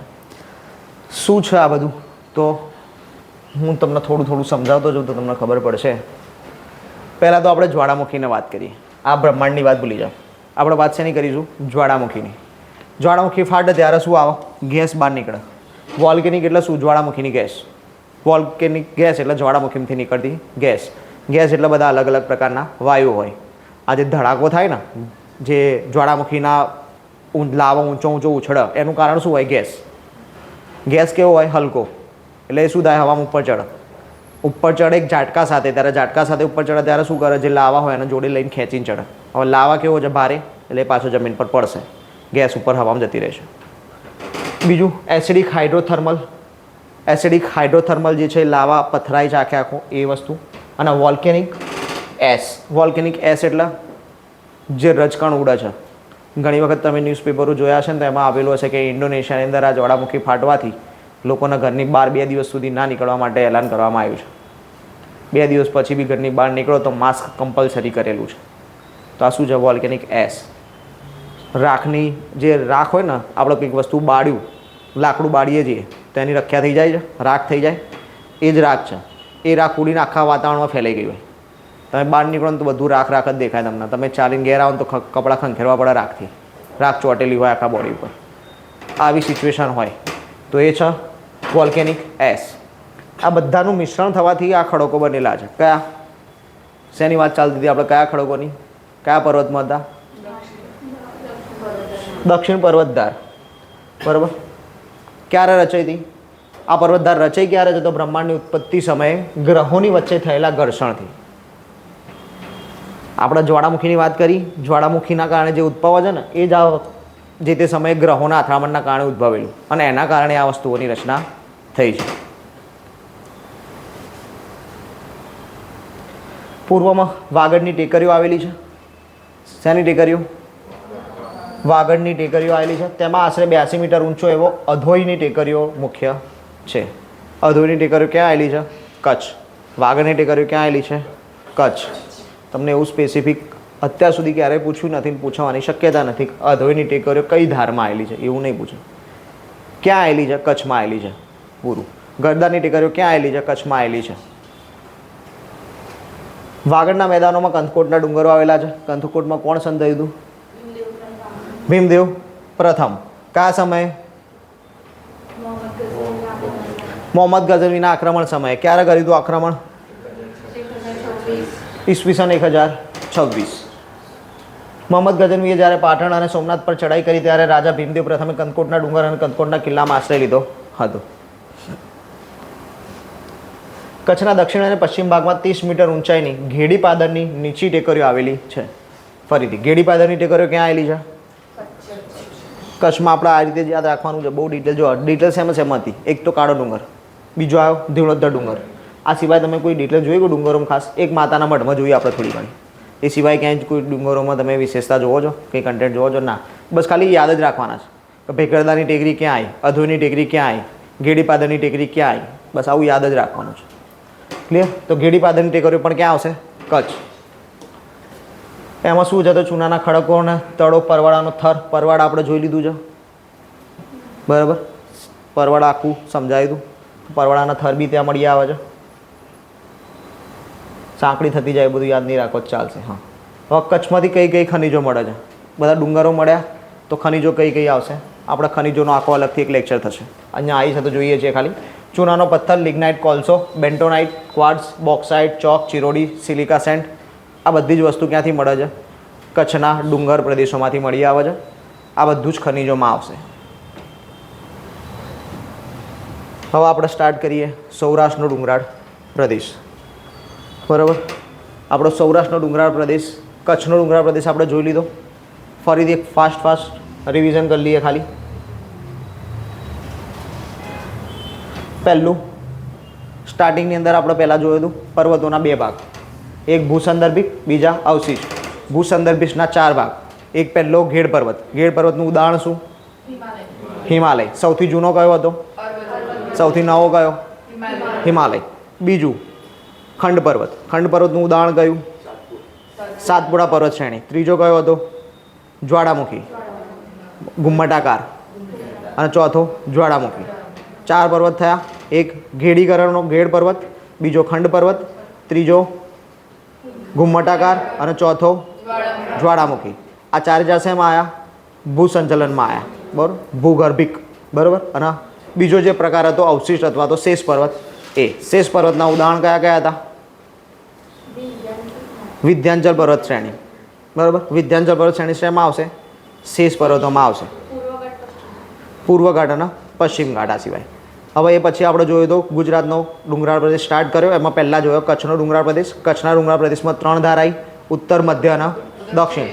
ઉત્તર ધારની અંદર સૌથી ઊંચો ડુંગર કયો? કાળો ડુંગર. કોનું સ્થાનક આવેલું છે? ગુરુ દત્તાત્રેયનું. દક્ષિણ ધારનો સૌથી ઊંચો ડુંગર કયો? નનામો. દક્ષિણ ધારમાં નનામો. નનામો કેમ કીધો? કેમ કે એનું કોઈ નામ નહીં. નનામો, જેનું કોઈ નામ નહીં એ નનામો. એનું નામ નથી એટલે એને નનામો કીધો છે. બરાબર. બીજું મધ્યધારનો સૌથી ઊંચો ડુંગર? ધીણોધર. કોનું સ્થાનક આવેલું છે? ગોરખનાથનું સ્થાનક આવેલું છે. આ સિવાય ઇમ્પોર્ટન્ટમાં આપણે બીજું જોયું માતાનો મઢ. કયા ગ્રહ જેવા અવશેષો મળ્યા? કોણે શોધ્યા? અને અહીંયા ભૂમિગત કોણે શોધ્યા? વાડિયા ઇન્સ્ટિટ્યૂટ ઓફ જીઓલોજીકલ, દહેરાદૂનમાં આવેલી છે. બરાબર. આવેલી ક્યાં છે? દહેરાદૂનમાં. નામ શું છે? Vadiya Institute of geology. ચલો.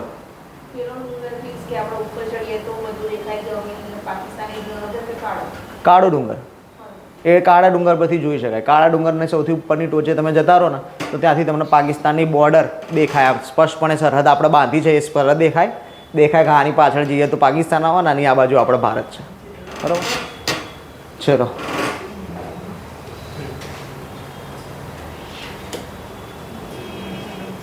હવે આપણે ચાલુ કરીએ આપણો સૌરાષ્ટ્રનો ડુંગર પ્રદેશ.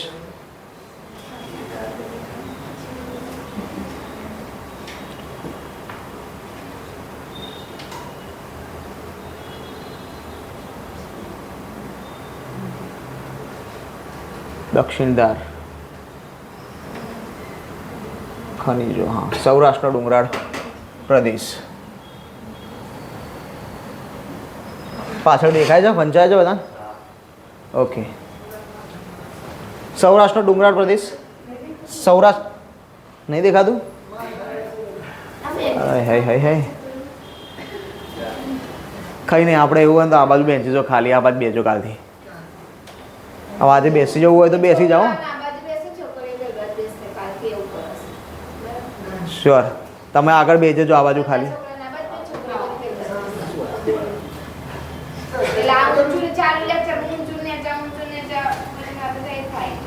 100%ની વાત છે. આ વારે ઘડે ડિસ્ટર્બન્સ ના ક્રિએટ થવું જોઈએ એમ. બરોબર. હા. ઓહો હો હો, ભાગલા પાડી દઈએ. બરોબર છે. ભાઈ આવું ના થવું જોઈએ. એવું હોય તો આપણે આગળ બેસી તો ખાલી જ પડી જાય, તમે આગળ આવીને બેસી જાઓ. બરાબર. તમારે રિઝર્વ કરી નાખવાનું, પાછા જવા જ નહીં દેવાના. આગળ નીકળો બધા. ચલો, કંઈ નહીં, કાલથી ધ્યાન રાખજો. બરાબર છે.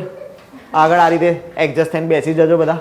આપણે ભાગલા નહીં પાડવા કે ભાઈ આ બાજુ મહિલા ને આ બાજુ પુરુષો, એવું નહીં કરવું આપણે. બરાબર. બધા જોડે રાખો. હા, કેમ કે આપણે જોડે તૈયારી કરવાની. હા, જોડે તૈયારી. આ તમે કીધું એટલે કહું છું. એક વસ્તુ યાદ રાખવાની કે ક્લાસમાં છે ને પોતાનો એક બેસ્ટ કોમ્પિટિટર ઊભો કરવાનો. બેસ્ટ કોમ્પિટિટર કેવી રીતે ઊભો થાય? આપણે પેલી રોજ એક્ઝામ લેવાય ને એમાં ખબર હોવી જોઈએ તમને સૌથી વધારે માર્ક્સ કોને આવે. બરાબર. હવે આપણે અત્યાર સુધી કેવું છે કે અત્યાર સુધી ચાલવા દીધું તમને થોડા ડેવલપ કરવા માટે. હવે છે ને આપણે ડિસ્પ્લે કરીશું કે કોના કેટલા માર્ક્સ આવ્યા છે. બરાબર. હવે રોજના માર્ક્સ ડિસ્પ્લે થશે, કોણે કેટલા માર્ક્સ લાઈન આપ્યા છે. હજુ તમને ખબર પડશે કે તમારે કોમ્પિટિશન કોની જોડે કરવાની છે. પહેલાં તમે ઇન્ટરનલ ક્લાસમાં કોમ્પિટિશન કરશો તો જઈને માર્કેટમાં બીજા જોડે કોમ્પિટિશન કરશો ને. તો આપણે પહેલાં ઇન્ટરનલ કોમ્પિટિશન કરવાની. બરાબર છે. તમારા લોકો માટે ખાલી એક જાણકારી પૂરતું કહું છું કે અમે જ્યારે તમારી જગ્યાએ બેસતા ને ત્યારે અમે આ કોમ્પિટિશન બહુ મોટા પાયે કરતા. એમ મોટા પાયે એટલે આમ બીટ લગાવતા કે સરસ લાગતી, મારા કરતાં વધારતો નહીં જાઓ, આવી સરસ લાગે. અને તોય પછી બીજા કોકના વધારે આવી જાય, પછી લોચા પડે. બરાબર. પણ કેવું એના કારણોસર અમે 99, 99, 98 માર્ક્સ લઈને આવતા.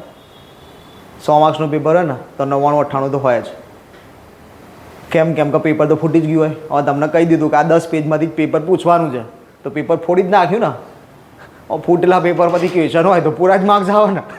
એટલે અમારા 98, 99, 99 માર્ક્સ આવતા હતા. કેમ કે અમે એક ટાર્ગેટ કરીને ચાલતા હતા કે મારે તો આ વ્યક્તિ કરતાં તો મારે વધારે જ માર્ક્સ લાવવાના છે. જેનો પહેલો નંબર આવતો હોય એને ટાર્ગેટ કરવાનો. આના કરતાં મારા વધારે માર્ક્સ હોવા જોઈએ. એના કેટલા આવ્યા? 85. તો હું 86 લઈને આવીશ. એટલે પહેલા નંબરવાળાને બી ખબર હોય કે આ 86 લાવવાનો જ, કાલમાં 87 લાવવા પડશે. બરાબર. લાઈક પોઝિટિવ કોમ્પિટિશન ચાલે એમ. અને અમે આ કોમ્પિટિશનમાં એ વસ્તુનું બહુ ધ્યાન રાખતા. બને ને એવું થાય ઘણી વખત કે કોઈ એક સબ્જેક્ટનું પેપર, સબ્જેક્ચ્યુઅલ પેપર ચાલે ને તો હિસ્ટ્રી અને કોન્સ્ટિટ્યુશન, માનો હિસ્ટ્રીનું પેપર ચાલ્યું તો એમાં કોઈકના માર્ક્સ બેસ્ટ આવી ગયા અને કોન્સ્ટિટ્યુશન ચાલ્યું તો એ વ્યક્તિના માર્ક્સ ના સારા આવ્યા, બીજાના સારા આવ્યા. તો પછી અમે ઇન્ટરચેન્જ કરીએ. તું મને હિસ્ટ્રી શીખવાડ, હું તને કોન્સ્ટિટ્યુશન શીખવાડું. તો આ પોઝિટિવ એટમોસ્ફિયરમાં તમે ગાડી આગળ લઈ જઈ શકો તો 99, 98 સુધી પહોંચી શકાય. બરાબર. પછી તમે આમ વિચારો આના હિસ્ટ્રીમાં આવે છે, મારા કોન્સ્ટિટ્યુશનમાં આવે છે, હું એને એ હિસ્ટ્રીમાં લઈ આવશે, હું કોન્સ્ટિટ્યુશનમાં લઈ આવીશ, હું તો આગળ જ છું. પણ હિસ્ટ્રીમાં તો તમે પાછળ જ છો. તમે માર્કેટમાં જશો તો જ્યારે બે વસ્તુ આવડતી હશે એના કરતાં તમે પાછળ રહી જશો. તમારે કરવાનું શું છે? એકબીજાને સપોર્ટ કરીને ખેંચવાના છે કે હિસ્ટ્રી તને શું પ્રોબ્લેમ થાય છે, સોલ્યુશન લાવીએ. આ વસ્તુ કરજો તો થશે. આ વસ્તુ એટલા માટે જ કીધી કે અમે આ પોઝિટિવ કોમ્પિટિશન બહુ સારા એવા પ્રમાણમાં કરેલી છે. ટસન ઉપર રહેતા હતા કે ના પહેલો નંબર ના કેમ આવે, તો આ વસ્તુ હોવી જોઈએ. ચલો આપણે સૌરાષ્ટ્રના ડુંગરાળ પ્રદેશમાં પાછા આવીએ. સૌરાષ્ટ્રના ડુંગરાળ પ્રદેશોની રચના બેસાલ્ટ ખડકના બનેલા સૌરાષ્ટ્રના ઉચ્ચ પ્રદેશના ઘસારણના પરિણામે થયેલી છે. ઓલરેડી એક ઉચ્ચ પ્રદેશ હતો, ઘસાઈ ગયો, એના કારણે શું રચાઈ ગયું? ડુંગરાળ. 150 મીટર કરતાં ઊંચા ડુંગરાળ પ્રદેશમાં ટ્રેપ ખડકના અવશેષો જળવાઈ રહ્યા છે. ટ્રેપ ખડકો સમજવાની જરૂર નથી, કેમ કે તમારે ક્યાંય આવતું નથી, ક્યાંય પૂછાશે નહીં. ટ્રેપ ખડક છ શું એ આખી એક જીઓલોજિકલ ટર્મ છે, એના લગથી સમજવી પડે. અને જ્વાળામુખી પર્વતને એ બધું આવશે ને એની અંદર આવશે, પણ હાલ આપણે સમજવાની કોઈ જરૂર નથી, પરીક્ષામાં નહીં આવે. સૌરાષ્ટ્રના ડુંગરાળ પ્રદેશોને બે ભાગમાં વિભાજિત કરી શકાય. પહેલાં તો કચ્છના આપણે કેટલા ભાગ કર્યા? 3, ઉત્તર, મધ્ય, દક્ષિણ. હવે સૌરાષ્ટ્ર આવ્યું. સૌરાષ્ટ્રના આપણે કેટલા બે ભાગ કરીશું? 2, ઉત્તર અને દક્ષિણ. આ બંને વિભાગો એક સાંકડા ઊંચા ભૂમિ ભાગ દ્વારા જોડાયેલા છે. બે ભાગ પાછા કેવા છે? જોડાઈ ગયા છે. શેનાથી જોડાયેલા છે? ભૂમિ ભાગથી જોડાયેલા છે. જે આપણે વાત કરી હતી પેલા તૂટક પર્વતો છે, ઉત્તર ધાર, મધ્ય ધાર, દક્ષિણ ધારમાં કીધું હતું તૂટક ખારમાળા છે, એક પર્વત અને બીજા પર્વત વચ્ચે જમીન છે. તો અહીંયા શું કીધું કે આ જે બે ભાગ છે ટેકરીઓ, ઉત્તરની ટેકરીઓ અને દક્ષિણની ટેકરીઓ, એની વચ્ચે જમીન છે, એ બે જમીનથી જુદી પડે છે.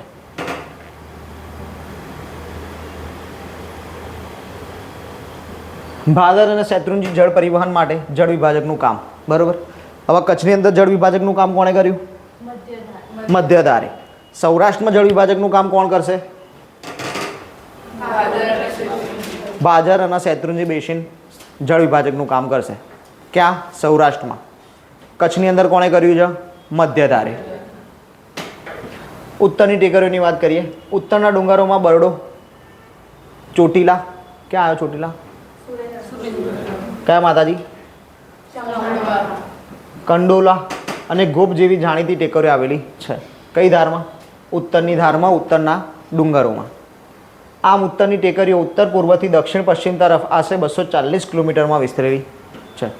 કારણ શું? બરોડો ડુંગર ક્યાં આવ્યો? પોરબંદર જામનગર બોર્ડર ઉપર. પરીક્ષામાં પૂછાય કયા જિલ્લામાં છે, તો પોરબંદર લખવાનું. બરાબર. બરોડો ડુંગર આવ્યો પોરબંદરમાં. ચોટીલા ક્યાં આવ્યો? સુરેન્દ્રનગર. એટલે તમે ક્યાં ગયા? પોરબંદર જામનગર થઈને સુરેન્દ્રનગર. સુરેન્દ્રનગરથી કંડોલા અને ગોપ ક્યાં છે? ભાવનગર. તો તમે પાછા પહોંચી ક્યાં ગયા? ભાવનગરમાં. એટલે એક છેડાથી લઈને છેક બીજા છેડા સુધી. એટલે જ તમને અહીંયા લખીને આપ્યું ઉત્તર પૂર્વથી દક્ષિણ પશ્ચિમ તરફ 240 કિલોમીટર સુધી ફેલાયેલી છે.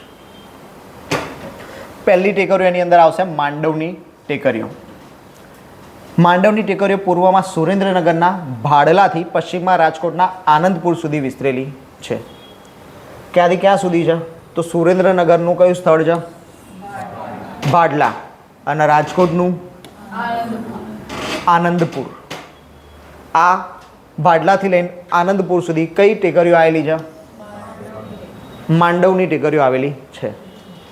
આ વિસ્તાર મોરબીના મેદાન સુધી માંડવની ટેકરીઓ વિસ્તરેલી છે. બરાબર. હવે આપણે વિચાર્યું ભાઈ સુરેન્દ્રનગર સુધી જ, તો અહીંયા સ્પેસિફાય કર્યું કે મોરબીમાં પણ માંડવની ટેકરીઓ જ આવશે. માંડવની ટેકરીઓનો દક્ષિણ તરફનો ફાંટો ઠાંગાનો ડુંગર તરીકે ઓળખાય છે. તો તમને પૂછવામાં આવે કે ઠાંગાનો ડુંગર ક્યાં આવેલો છે? સૌરાષ્ટ્ર. કઈ પર્વતમાળા? સૌરાષ્ટ્રની પર્વતમાળા. સૌરાષ્ટ્રની અંદર ક્યાં? ઉત્તર. આ ઉત્તરની અંદર ક્યાં? માંડવમાં. માંડવની ટેકરીઓમાં કઈ બાજુ? દક્ષિણમાં. લોકેશન આ રીતે માઇન્ડમાં ધીમે ધીમે એક એક સ્ટેપ કરીને સેટ કરવાનું, તો બધું એકચ્યુઅલી સેટ થતું જશે. બરાબર. પહેલાં વિચારવાનું સૌરાષ્ટ્ર. સૌરાષ્ટ્ર એટલે આખું સૌરાષ્ટ્ર સામે આવવું જોઈએ. સૌરાષ્ટ્રના ઘેર જિલ્લાનું મેપિંગ સામે દેખાવું જોઈએ આમ, કે ભાઈ હા આખું સૌરાષ્ટ્ર દેખાઈ રહ્યું છે. પછી વિચારવાનું કે એમાં ઉત્તર એટલે ઉપરની બાજુ. ક્યાંથી ક્યાં? તો કે જામનગરથી લઈને ભાવનગર ઉપરની બાજુ આવશે આખી. પછી એની અંદર ક્યાં? તો કે માંડવની ટેકરીઓ. માંડવની ટેકરીઓ ક્યાંથી ક્યાં સુધી હતી? તો કે સુરેન્દ્રનગરથી રાજકોટ સુધી. એની અંદર ક્યાં? તો કે દક્ષિણમાં, એટલે કે રાજકોટ બાજુ. કયો ડુંગર છે? ઠાંગાનો ડુંગર. આ રીતે માઇન્ડમાં સેટ કરવાનું. આપણે મેપિંગ કરીશું. બરાબર છે. આ લેક્ચર પતશે ને એટલે આખું મેપિંગ કરીશું, એટલે તમને ધ્યાન પડશે કેવી રીતે થાય. માંડવની ટેકરીઓમાં સૌથી ઊંચું શિખર ચોટીલા જ્વાળામુખીકૃત પર્વતનું ઉદાહરણ છે. આપણે પર્વતો જોયા હતા, એમાં જ્વાળામુખી આવ્યો હતો, એટલા માટે જ મેં પહેલાં પર્વતોના પ્રકાર ચલાવ્યા. કેમ કે અહીંયા જ્વાળામુખીકૃત પર્વત આવે તો તમને ખબર પડત નહીં, એટલે મેં પહેલાં પ્રકાર ચલાવ્યા, પછી આ ચલાવ્યું. ઊંચાઈ કેટલી છે ચોટીલાની? 40 મીટર. ચોટીલાનો આકાર કેવો? શંકુ. મોસ્ટલી બધા પર્વતોનો શંકુ જેવો જ હશે. ચોટીલા ખાતે ચામુંડા માતાનું મંદિર આવેલું છે. આ બધું તમને ખબર જ હતી, બરાબર. માંડવની ટીકરીઓમાં આપણે યાદ શું રાખશું? ક્યાંથી ક્યાં સુધી? ભાડલાથી આનંદપુર. ભાડલા ક્યાં? સુરેન્દ્રનગર. આનંદપુર ક્યાં? રાજકોટ. સૌથી ઊંચી ટેકરી ચોટીલા. ચોટીલા ઉપર કોનું સ્થાનક? ઊંચાઈ કેટલી? 340 મીટર. એના પછી છે બરડો ડુંગર. સૌરાષ્ટ્રના નૈઋત્ય ભાગમાં પોરબંદર અને જામનગર જિલ્લાની સરહદે આવેલો બરડો ડુંગર 48 ચોરસ કિલોમીટરના ઘેરાવમાં પથરાયેલો છે. એટલે જ આપણે કીધું હતું કે ભાઈ 2 જિલ્લા આવશે, પોરબંદર અને જામનગર. પરીક્ષાની અંદર તમને પૂછવામાં આવે છે કે ભાઈ બરડો ડુંગર કયા જિલ્લામાં આવેલ છે, અને ઓપ્શન્સની અંદર પોરબંદર અને જામનગર બંને પર્વતો આપેલા છે. તો એ સમયે બંને જિલ્લા આપેલા છે, તો એ સમયે તમે જવાબ લખશો પોરબંદર. ત્યારે આપણે જામનગર ટીક કરીશું નહીં. જો એક જ ઓપ્શન્સ અવેલેબલ છે, 4 ઓપ્શન્સની અંદર એક પોરબંદર જ આપ્યું છે, તો કોઈ કન્ફ્યુઝન નથી. 4 ઓપ્શન્સની અંદર એકલું જામનગર જ આપેલું, તો કોઈ પ્રોબ્લેમ જ નથી. જ્યારે 2 આપેલા હોય ત્યારની વાત છે. 2માંથી એક જ છે તો જવાબ તો એ જ છે, પણ જ્યારે 2 આપેલા છે તો જવાબ શું લખીશું? પોરબંદર. પછી એવું, એટલે આ કહેવાનું સ્પેસિફિક કારણ એવું હતું કે ભાઈ 4 ઓપ્શન્સ વાંચ્યા ને એમાં પોરબંદર છે જ નહીં, તો કે આમાં તો સાચો આન્સર આલે જ નહીં. તો જામનગર ટીક કરવાનું, બરાબર. ચલો, એનું વેણુ નામે શિખર આશરે 625 મીટર ઊંચું છે, બરાબર. બરડો ડુંગરનું પોતાનું શિખર સૌથી ઊંચું છે, બરાબર. પણ પરીક્ષામાં એનું શિખર ના પૂછતા વેણુ શિખર પૂછેલું છે કે જે બરડા ડુંગરનું બીજા નંબરનું સૌથી ઊંચું શિખર છે. પરીક્ષામાં આ પૂછાયેલું છે વેણુ, બરાબર. કેટલા મીટર? 625 મીટર.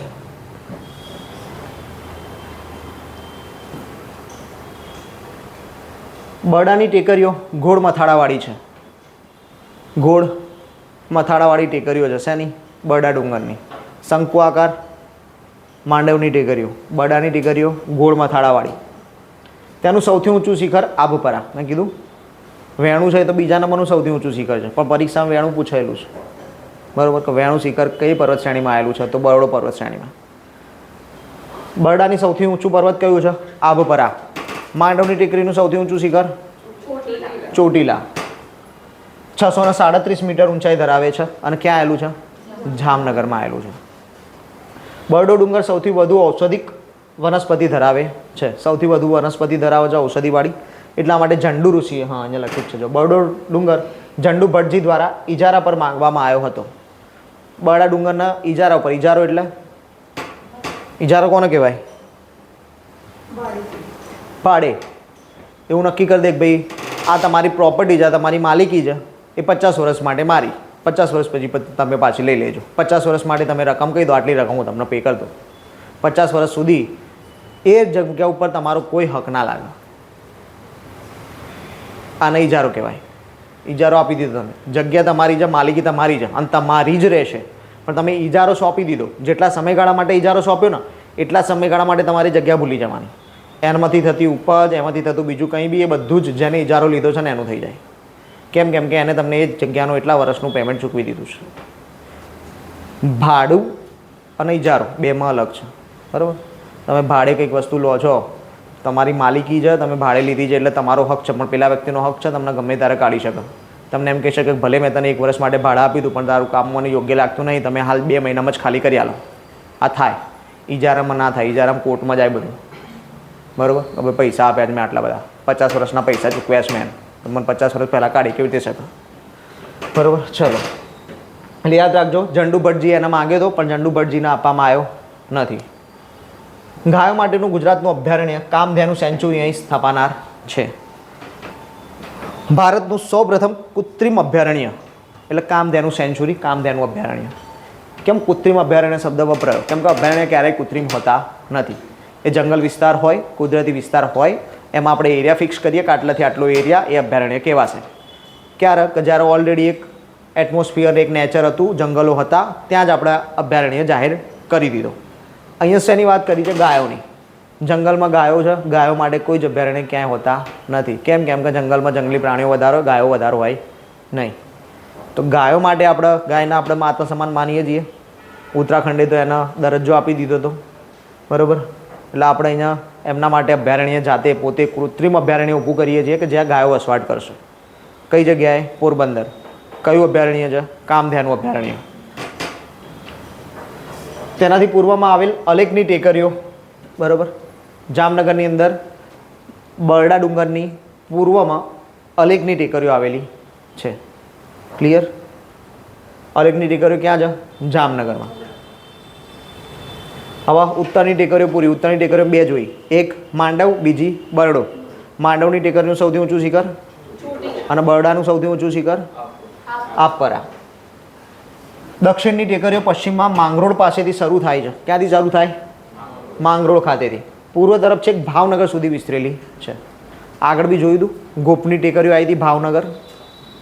ઉત્તર ધાર ક્યાંથી ક્યાં સુધી આવી હતી? જામનગરથી લઈને ભાવનગર સુધી. હવે અહીંયા શું છે? માંગરોળ. માંગરોળ ક્યાં આવ્યું? જુનાગઢ અને ભાવનગર. એટલે હવે જુનાગઢથી ભાવનગરમાં દક્ષિણની ટેકરીઓ. દક્ષિણની ટેકરીઓમાં ગિરનાર, શેત્રુંજય, નંદીવેલ, તુલસીશ્યામ, તળાજાલ, હા તળાજાલોર, સાણાનો ડુંગર. હા, સાણાનો ડુંગર બહુ ઇમ્પોર્ટન્ટ ડુંગર છે ભાઈ, આ ખાસ યાદ રાખજો. સાણાનો ડુંગર ગીર સોમનાથ જિલ્લાની અંદર સાણાનો ડુંગર આવેલો છે. પરીક્ષામાં પૂછાઈ ગયું છે. સાણાના ડુંગર ક્યાં આવેલા છે? ગીર સોમનાથ જિલ્લામાં આવેલા છે. એ સિવાયના બધા ડુંગરોની વાત કરીએ તો ગિરનાર તમને ખબર છે, શેત્રુંજય, પાલીતાણા, ભાવનગર, નંદીવેલ, તુલસીશ્યામ, તળાજાલોર ગીર સોમનાથની અંદર છે આ બધું. અને સાણાનો ડુંગર પણ ક્યાં આવેલો છે? ગીર સોમનાથમાં. તો યાદ રાખજો, આ બધા શેમાં આવશે? દક્ષિણની ટેકરીઓમાં. અમરેલી અને ગીર સોમનાથ જિલ્લાની સરહદે આવેલું તુલસીશ્યામ મહાભારતમાં ઉલ્લેખિત તત્પોદક કુંડ, ગરમ પાણીનું જે ઝરું છે એનો શું કીધો છે? તત્પોદક કુંડ. એ લખ્યું છે ગરમ પાણીના ઝરા. કુંડ કયું કીધું? તત્પોદક કુંડ. હાલમાં છે તુલસીશ્યામ ખાતે ગરમ પાણીના ઝરા છે ને? તો એ જ વાત છે. એ કુંડનું નામ મહાભારત કાળમાં શું હતું? તત્પોદક કુંડ. કયા કાળમાં? મહાભારત કાળમાં. અમરેલી અને ગિરનાર, ગીર સોમનાથ જિલ્લાની સરહદે આવેલું છે તુલસીશ્યામ. સરહદ કીધી પણ કોઈ જિલ્લો પ્રોપર કહેતો કયો લખવાનો? ગીર સોમનાથ. એક જ જિલ્લો કહે તો કયો આવશે? ગીર સોમનાથ. હા, હવે આપણે વાત કરીએ ગિરનારની. ગરવો ગિરનાર. ચલો, અમુક વસ્તુ આપણે ડાયરેક્ટ પહેલાં વાત કરીએ જે તમને ખબર જ હશે, એના પછી આપણે બાકીની વાત કરીએ. બરાબર. લીલી પરિક્રમા કયું ગયું? જેને લીલી પરિક્રમા વિશે ના ખબર હોય, બધાને ખબર હોય. લીલી પરિક્રમા ક્યારે થાય? આ થોડું ખબર હશે, થોડું નહીં ખબર હોય એવું બને. કારતક મહિનામાં. બરાબર. કાર્તિકી માસમાં ચાલુ થાય. કાર્તિકી પૂર્ણિમાએ બધા દર્શન કરીને છૂટા પડે. લીલી પરિક્રમામાં શું કરવામાં આવે? પર્વત જે ગિરનાર પર્વત છે એ મૂળ કેટલા ડુંગરો છે? 3 ડુંગરો છે. આ 3 ડુંગરની નીચેથી તળેટી ઉપર પરિક્રમા કરવામાં આવે. 3 ડુંગરોની તળેટીમાં પરિક્રમા કરવામાં આવે. આને કહેવાય લીલી પરિક્રમા. ક્યારે થાય? કારતક મહિનાની અંદર થાય. કાર્તિકી પૂર્ણિમાએ પૂર્ણ કરવાની હોય. બરાબર. એટલે કારતક મહિનાની અંદર આ પરિક્રમા કરવામાં આવે છે. બીજું, આ સિવાય ગિરનાર પર આપણે વાત કરી, કોનું મંદિર આવેલું છે? ગિરનાર પર. ગિરનાર પર કોનું મંદિર છે? કોના પગલાં છે? કેટલા ગયા છે ગિરનાર? કોઈ નહીં? રે જવું જોઈએ. હા, એ પગથિયા છે. દત્તાત્રેય. બરાબર. એમના પગલાં આવેલા છે. હવે આપણે જોયું કે ગુરુ દત્તાત્રેયનું સ્થાનક ક્યાં હતું? કચ્છ કાળો ડુંગર. અને અહીંયા શું છે? પગલાં છે. આ યાદ એટલા માટે જ રાખવાનું છે. સ્થાનક બે કેવા છે? ગુરુ દત્તાત્રેયનું સ્થાનક ક્યાં આવેલું છે? તો ગિરનારમાં બી આવેલું છે અને કચ્છમાં કાળા ડુંગર પર બી આવેલું છે. કચ્છમાં કાળા ડુંગરમાં શું જોયું હતું? ખાલી સમાધિ. ગુરુ દત્તાત્રેયની શું આવેલી છે? સમાધિ. અને અહીંયા શું આવ્યું છે? પગલાં. ક્લિયર? ચલો, બીજું, આમાં એક સ્પર્ધા રખાય છે. બરાબર. ગિરનાર પર્વત ચડવાની અને ઉતરવાની, અવરોહણ અને આરોહણ. આ સ્પર્ધા થાય. પર્વત ચડવાનું ઉતરવાનું સ્પર્ધા થાય. મેલ અને ફિમેલની જુદી જુદી કરવામાં આવે. ફિમેલ માટે ઓછું ડિસ્ટન્સ હોય, મેલ માટે વધારે ડિસ્ટન્સ હોય. એનું અલગથી રેકોર્ડ થાય. એવરી યર રેકોર્ડ પેપરની અંદર છાપવામાં આવે છે. પેપરની અંદર આખો આર્ટિકલ આવે છે કે ભાઈ આ વર્ષે આ સ્પર્ધા કરવામાં આવી, એમાં પહેલા 3 નંબર પર આ પુરુષો અને પહેલા 3 નંબર પર આ મહિલાઓ આવ્યા છે. એના માટે બી તમારે પેલું ફિઝિકલ ટ્રેનિંગનું સર્ટિફિકેટ આપવું પડે છે. તમે ફિઝિકલ ફિટ છો એનું સર્ટિફિકેટ આપો, પછી તમને સ્પર્ધામાં ભાગ લેવા દે. ચલો, આપણે જોતા જઈએ હવે એક એક વસ્તુ. ગુજરાતમાં ઊંચામાં ઊંચી ગિરનારની ટેકરીઓ આવેલી છે. ઊંચામાં ઊંચી ટેકરીઓ કઈ? ગિરનાર. ગિરનારની ટેકરીઓ સરેરાશ 250 થી 640 મીટર ઊંચાઈ ધરાવે છે. સરેરાશ શબ્દ વાપર્યો છે એટલે એક ટેકરી ઊંચી હશે, એક ટેકરી નીચી હશે, અલગ અલગ પર્વત છે, અલગ અલગ ડુંગરો છે. ક્લિયર?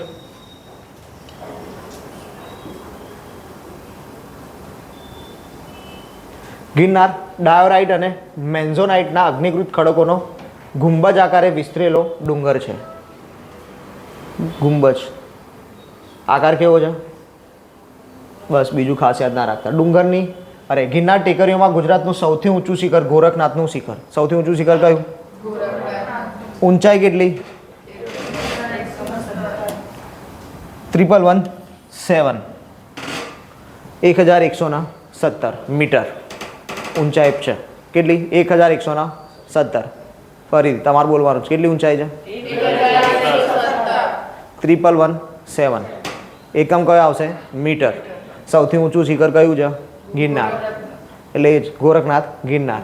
આખા ગુજરાતની અંદર સૌથી વધુ ઊંચાઈ ધરાવતી હોય તો ગિરનાર 1117 મીટર. કોણનું સ્થાનક છે? ગોરખનાથનું. હવે આપણે હમણાં આગળ કોણ જોયું?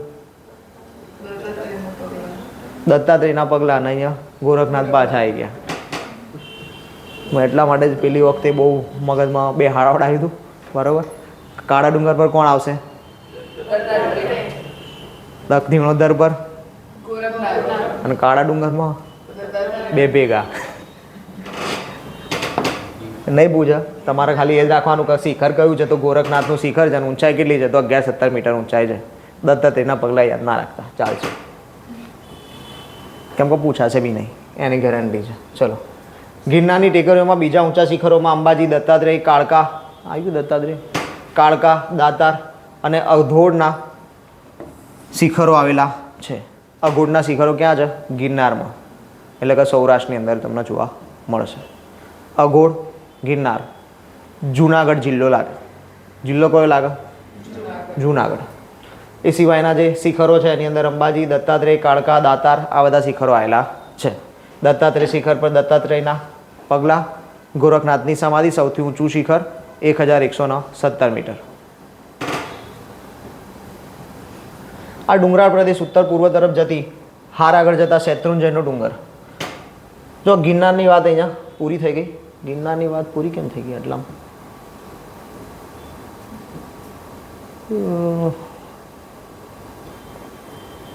હા, નીચે આવત છે તો બરાબર છે. ગિરનારનું કન્ટિન્યુએશન છે, વચ્ચે બે પોઈન્ટ એડ થઈ ગયા છે. આ ડુંગરદાર પ્રદેશ ઉત્તર પૂર્વ તરફ જતા હાર આગળ જતા શેત્રુંજયનો ડુંગર આવેલો છે અને લોંચનો ડુંગર આવેલો છે. શેત્રુંજયનો ડુંગર અને લોંચનો ડુંગર. શેત્રુંજયનો ડુંગર 498 મીટર, લોંચનો ડુંગર 610 મીટર. યાદ રાખવાની જરૂર નથી. જૈન ધર્મના તીર્થંકરોના મંદિર આવેલા છે. ક્યાં? શેત્રુંજય અને લોંચ. સૌથી વધુ મંદિર, જૈન મંદિર ક્યાં આવેલા છે? શેત્રુંજય પર્વત પર. ખાલી એવો સવાલ હોય સૌથી વધુ મંદિર ક્યાં આવેલા છે તો આ બી એ જ જવાબ થાય, શેત્રુંજય પર્વત પર. સૌથી વધુ જૈન મંદિરો કહે તો બી એ જ જવાબ થાય, શેત્રુંજય પર્વત. ક્લિયર? કન્ફ્યુઝન છે, એ કન્ફ્યુઝન જ્યારે આવશે ને ત્યારે જ હું સોલ્વ કરાવીશ, હાલ નહીં કરાવું, કેમ કે હાલ કરાવીશ ને તમે ભૂલી જશો. ચલો, ભાવનગર દક્ષિણે ખોખરાના ડુંગરો, તળાજાનો ડુંગર અને લંગડીનો ડુંગર આવેલો છે. આ લોંગડી નહીં, લંગડી છે, બરાબર. લંગડીનો ડુંગર આવેલો છે. કયા કયા કીધા? ખોખરાનો, તળાજાનો અને લંગડીનો. કયા જિલ્લામાં? ભાવનગર જિલ્લામાં. આ ખાલી નામ યાદ રાખવાના છે ને, એવા જ અહીંયા લખીને આપ્યા છે કે જે નામ યાદ રાખવાના, ખાલી બીજા બીજું કશું યાદ નહીં રાખવાનું. આ બેમાં બી એવું જ હતું. શેત્રુંજયનો ડુંગર ભાવનગર પાલીતાણા, લોંચનો ડુંગર ભાવનગર પાલીતાણા. ચલો પછી, હા, આ પર્વત પર 9999 પાછળ શબ્દ વાપર્યો છે. અંદાજે પગથિયા આવેલા છે, કેમ કે આપણે ગણ્યા નથી. જેનું બાંધકામ સોલંકી રાજવી કુમારપાળે કરાવ્યું હતું. કોણે બાંધકામ કરાવ્યું હતું? કુમારપાળે. એવું નહીં કુમારપાળે જ કરાવ્યું, એના પછી ઘણી બધી વખત આપણે બાંધકામ કરાવી ચૂક્યા છીએ, બરાબર. પણ એ આપણે ભણવાનું નહીં. કેમ? કેમ કે આપણા પછીની 3-4 પેઢી ભણશે. આપણે કુમારપાળ ભણીએ ને, કેટલા વર્ષ પહેલાં થયા? આપણે અત્યારે ભણીએ 400-500 વર્ષ પહેલાંની વાતના. તો બસ, તો આપણા 400-500 વર્ષ પછી એ લોકો આપણને ભણશે. આપણે શું કર્યું એ લોકો જાણશે. ચલો, અહીં દર વર્ષે કાર્તક માસમાં ગિરનારની પરિક્રમા એટલે કે લીલી પરિક્રમા યોજાય છે. ગિરનાર ચડવાની હરીફાઈ યોજવામાં આવે છે. સ્પર્ધાની શરૂઆત ક્યારથી થઈ હતી? તો 1996થી થઈ હતી, વર્ષ 2021-22માં 36મી હરીફાઈ યોજાઈ હતી. 21-22માં 36મી અહીંયા સ્પેસિફાઈ કર્યું છે. કારણ શું છે? કોરોના. બરાબર, કોરોના કાળ આવી ગયો તો સ્પર્ધા મોકૂફ રાખી હતી.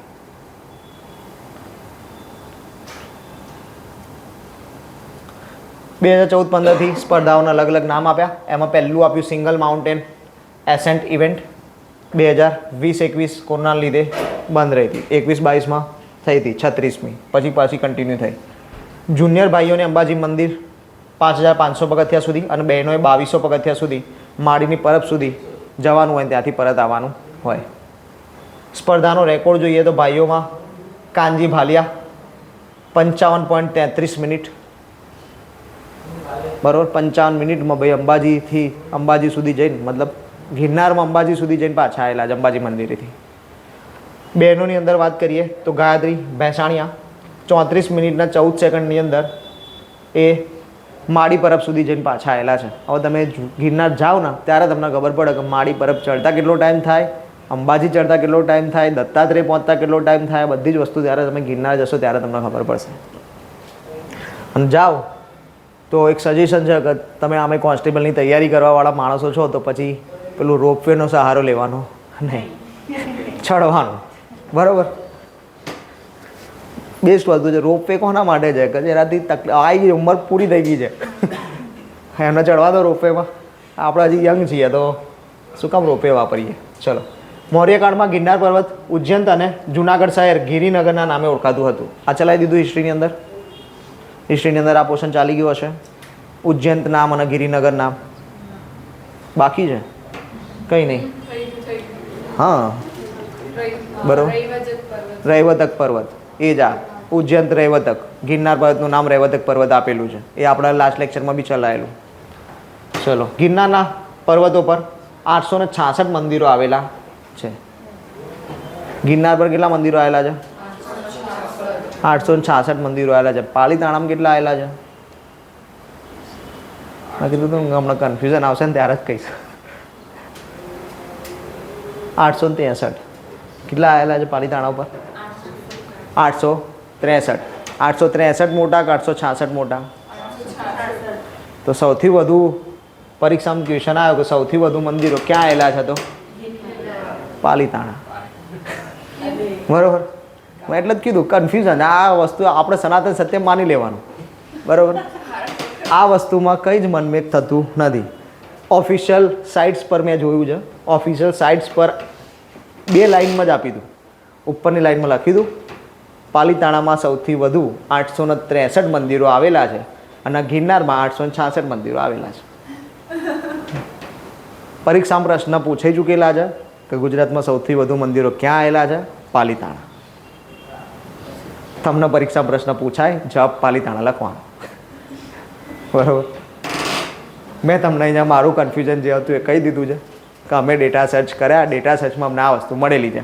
હવે ત્યાં 863 છે ને અહીંયા 866 છે, પણ 866 લખેલું હોવા છતાં એ જ સોર્સ અને એ બી વેલિડ સોર્સ જે કોલેજની અંદર પ્રોફેસર્સની બુક્સ હોય ને, એ પ્રોફેસરોએ જે ચોપડીઓ લખ્યું હોય એ પ્રોફેસરે આવું લખેલું છે કે પાલીતાણામાં 863 મંદિર આવેલા છે જે ગુજરાતની અંદર સૌથી વધુ મંદિરો ધરાવે છે અને ગિરનારની અંદર 866 મંદિર આવેલા છે.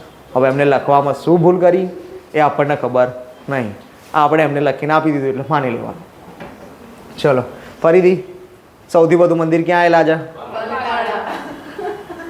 મૌર્યકાળ દરમિયાન ચંદ્રગુપ્ત મૌર્યએ તેના સુબા તરીકે સૌરાષ્ટ્રમાં ગિરિનગર મુકામે પુષ્યમિત્રની નિમણૂક કરી હતી.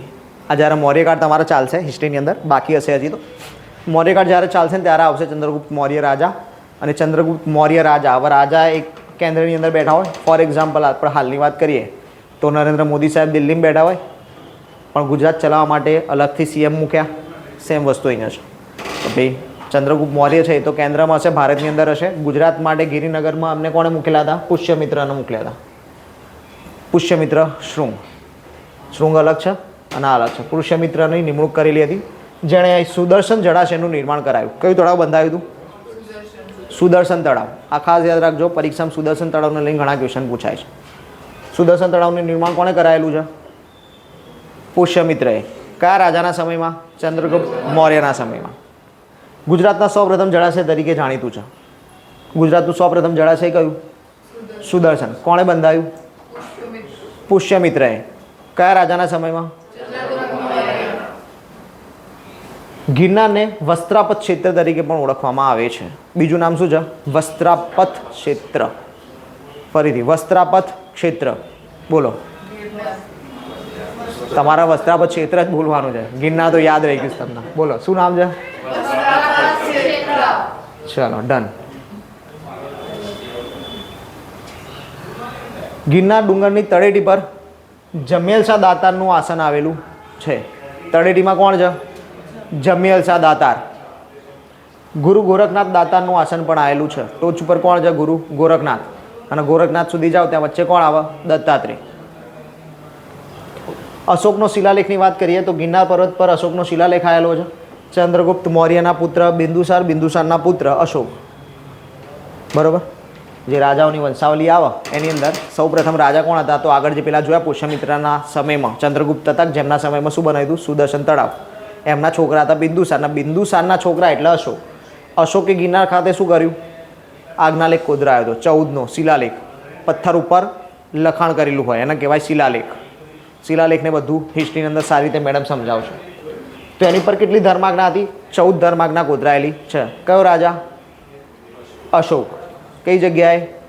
ગિરનાર. આ શિલાલેખમાં પ્રિયદર્શી અશોક મૌર્ય યુગ, એના પછી ક્ષત્રપ રાજા રુદ્રદામા અનુમૌર્ય યુગ, અને સમ્રાટ સ્કંદગુપ્ત ઈસવીસન પૂર્વે 234 થી ઈસવીસન 456 એટલે કે લગભગ 7 સૈકા જેટલા સમયને શિલા સાંકળે છે. કારણ શું આનું? તો કે સૌ પ્રથમ કોણે લખાયો હતો? અશોકે.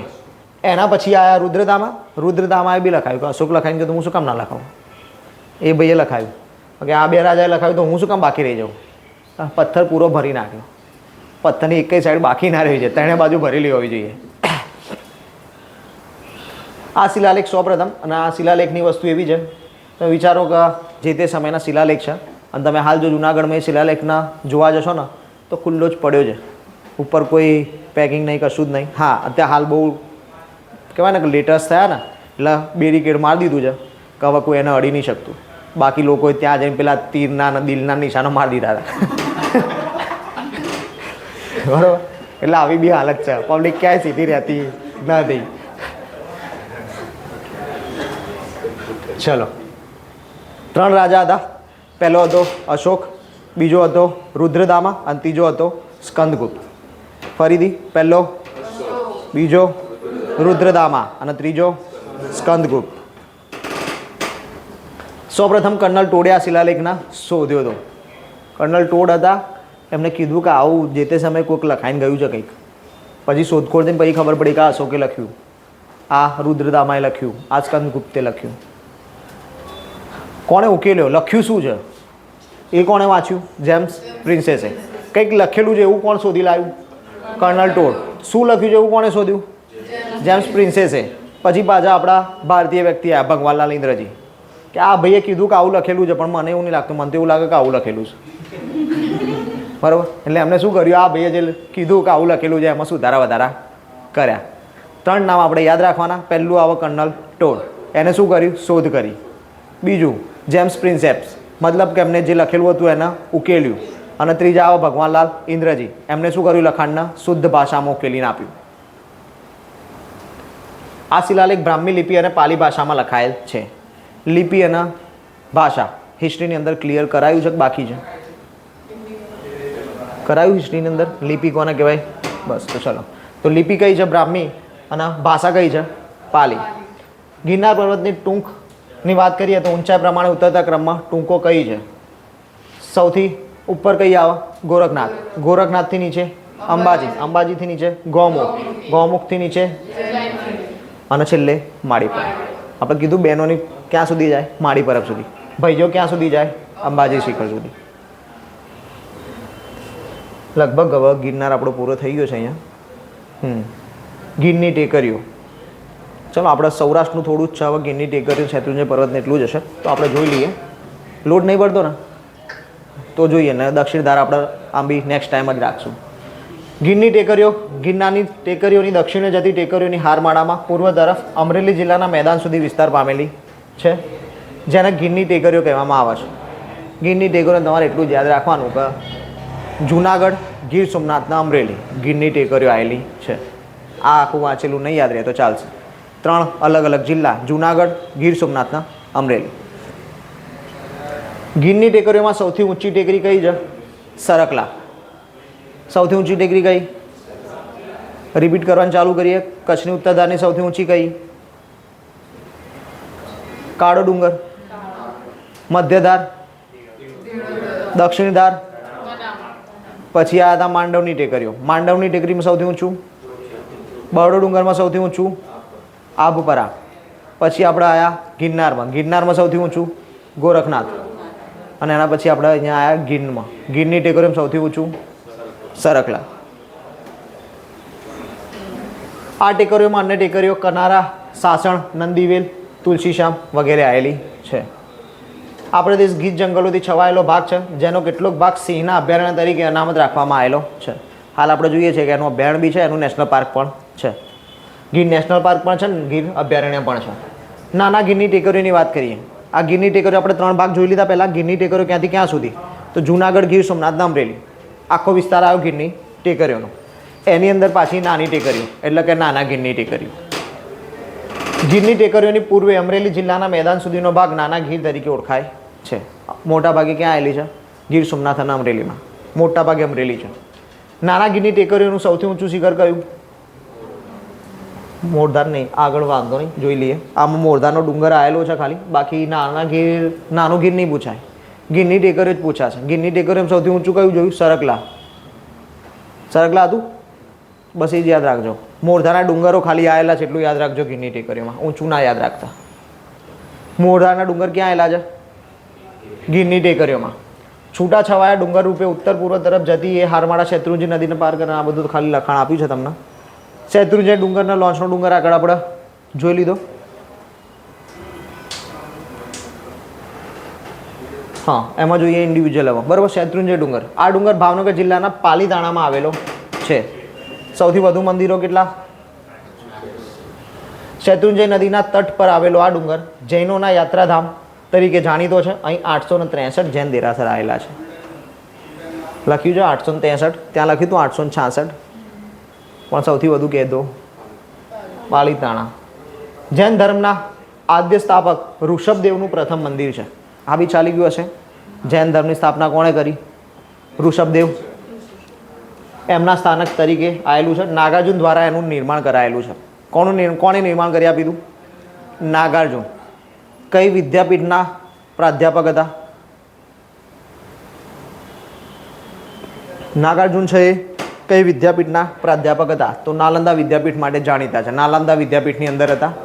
શેના માટે ઇમ્પોર્ટન્ટ છે?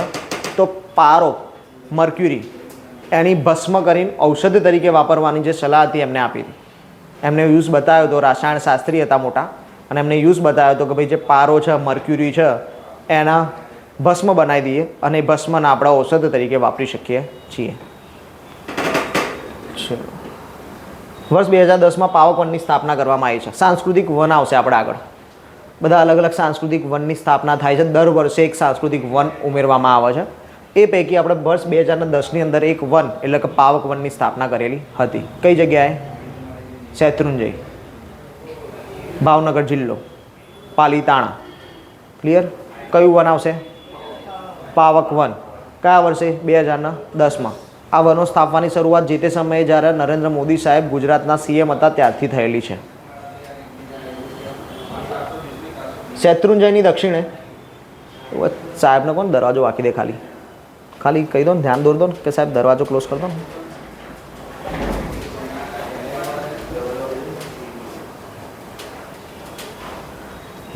શેત્રુંજયની દક્ષિણે મોરધાર અને માત્યાડની ટેકરીઓ આવેલી છે. આપણે માત્યાડ ના યાદ રહે કંઈ નહીં, મોરધાર યાદ રાખવાનું છે ખાસ. કઈ ટેકરીઓ છે? મોરધારની. ક્યાં આવેલી છે? શેત્રુંજયની દક્ષિણે. કયા ડુંગરો આવેલા છે? મોરધારના ડુંગરો. હમણાં જોયા હતા નાના ગીરમાં. ભાવનગરમાં આવેલ સૌરાષ્ટ્રના કાશ્મીર તરીકે જાણીતું. સૌરાષ્ટ્રનું કાશ્મીર શું? પરીક્ષામાં પૂછાઈ ગયું. સૌરાષ્ટ્રનું કાશ્મીર મહુવા. ક્યાં આવેલું છે? ભાવનગર. 2 ડુંગર કયા? લંગડી અને બીજા નાના ડુંગરો લખ્યા છે. લોન્ચ ને લંગડી ને બધા આવશે. ચલો, શેત્રુંજય ડુંગરની સાથે સાથે અહીં લોંચના ડુંગરોનું વિશેષ મહત્વ છે. લંગડી અને લોંચના ડુંગરો. ભાવનગરના પૂર્વ તરફના વિસ્તારમાં ખોખરા અને તળાજાના ડુંગર આવેલા છે. ખોખરા અને તળાજાના ડુંગરો પણ ક્યાં છે? ભાવનગરમાં. આગળ જેમ કીધું હતું એમ અહીંયા ખાલી ડુંગરોના નામ યાદ રાખવાના રહેશે. કયો ડુંગર કયા જિલ્લામાં છે. તળાજાના ડુંગરો પાસે આવેલ બૌદ્ધ ગુફા વિશે જાણીતો છે.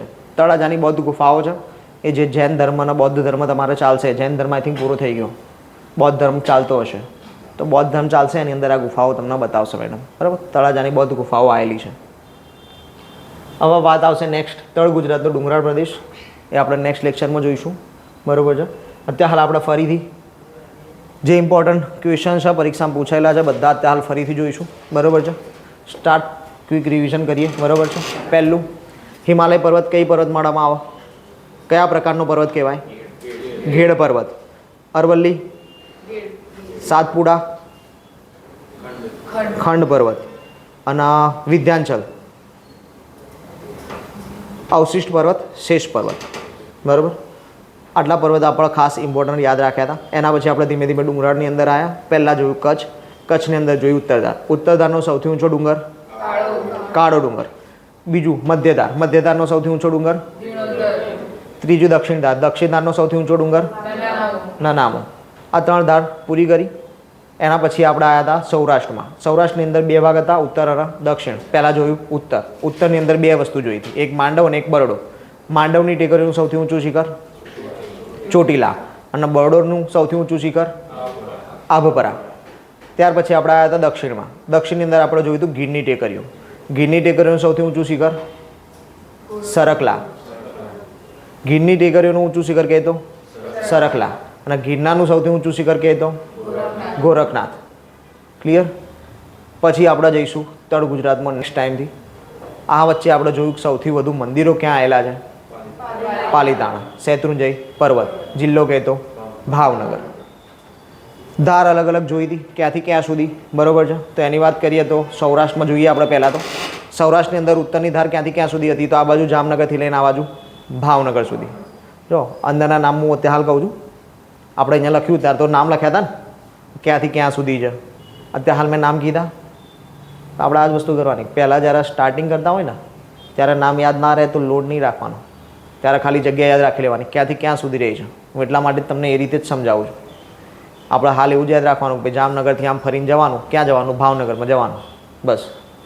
પછી ધીમે રહીને બીજી વખત વાંચશું ને ત્યારે એક એક જગ્યા યાદ રાખશું કે હવે જામનગરમાં આ જગ્યા, ભાવનગરમાં આ જગ્યા. ક્લિયર. એક સાથે તમે બધું કરવા જશો તો ખીચડી થઈ જશે. બરાબર. જરૂર નહીં કે બધાને ખીચડી ભાવે. બરાબર. પછી પરીક્ષામાં કેવું થાય કે દાળના ચોખા અલગ કરવા બેસવું પડે. એવું નહીં કરવાનું. બરાબર. ચલો કંઈ નહીં, નેક્સ્ટ લેક્ચરમાં આપણે મળીએ છીએ. બીજું શિડ્યુલ આજથી ફરી રૂટીનમાં સેટ કરીશું. 2 દિવસ સુધી તમને શિડ્યુલ આપ્યા નહોતા. આપણે વિડીયો બંધ કરી દઈએ. વિડીયોમાં કંઈ કામ નહીં હવે.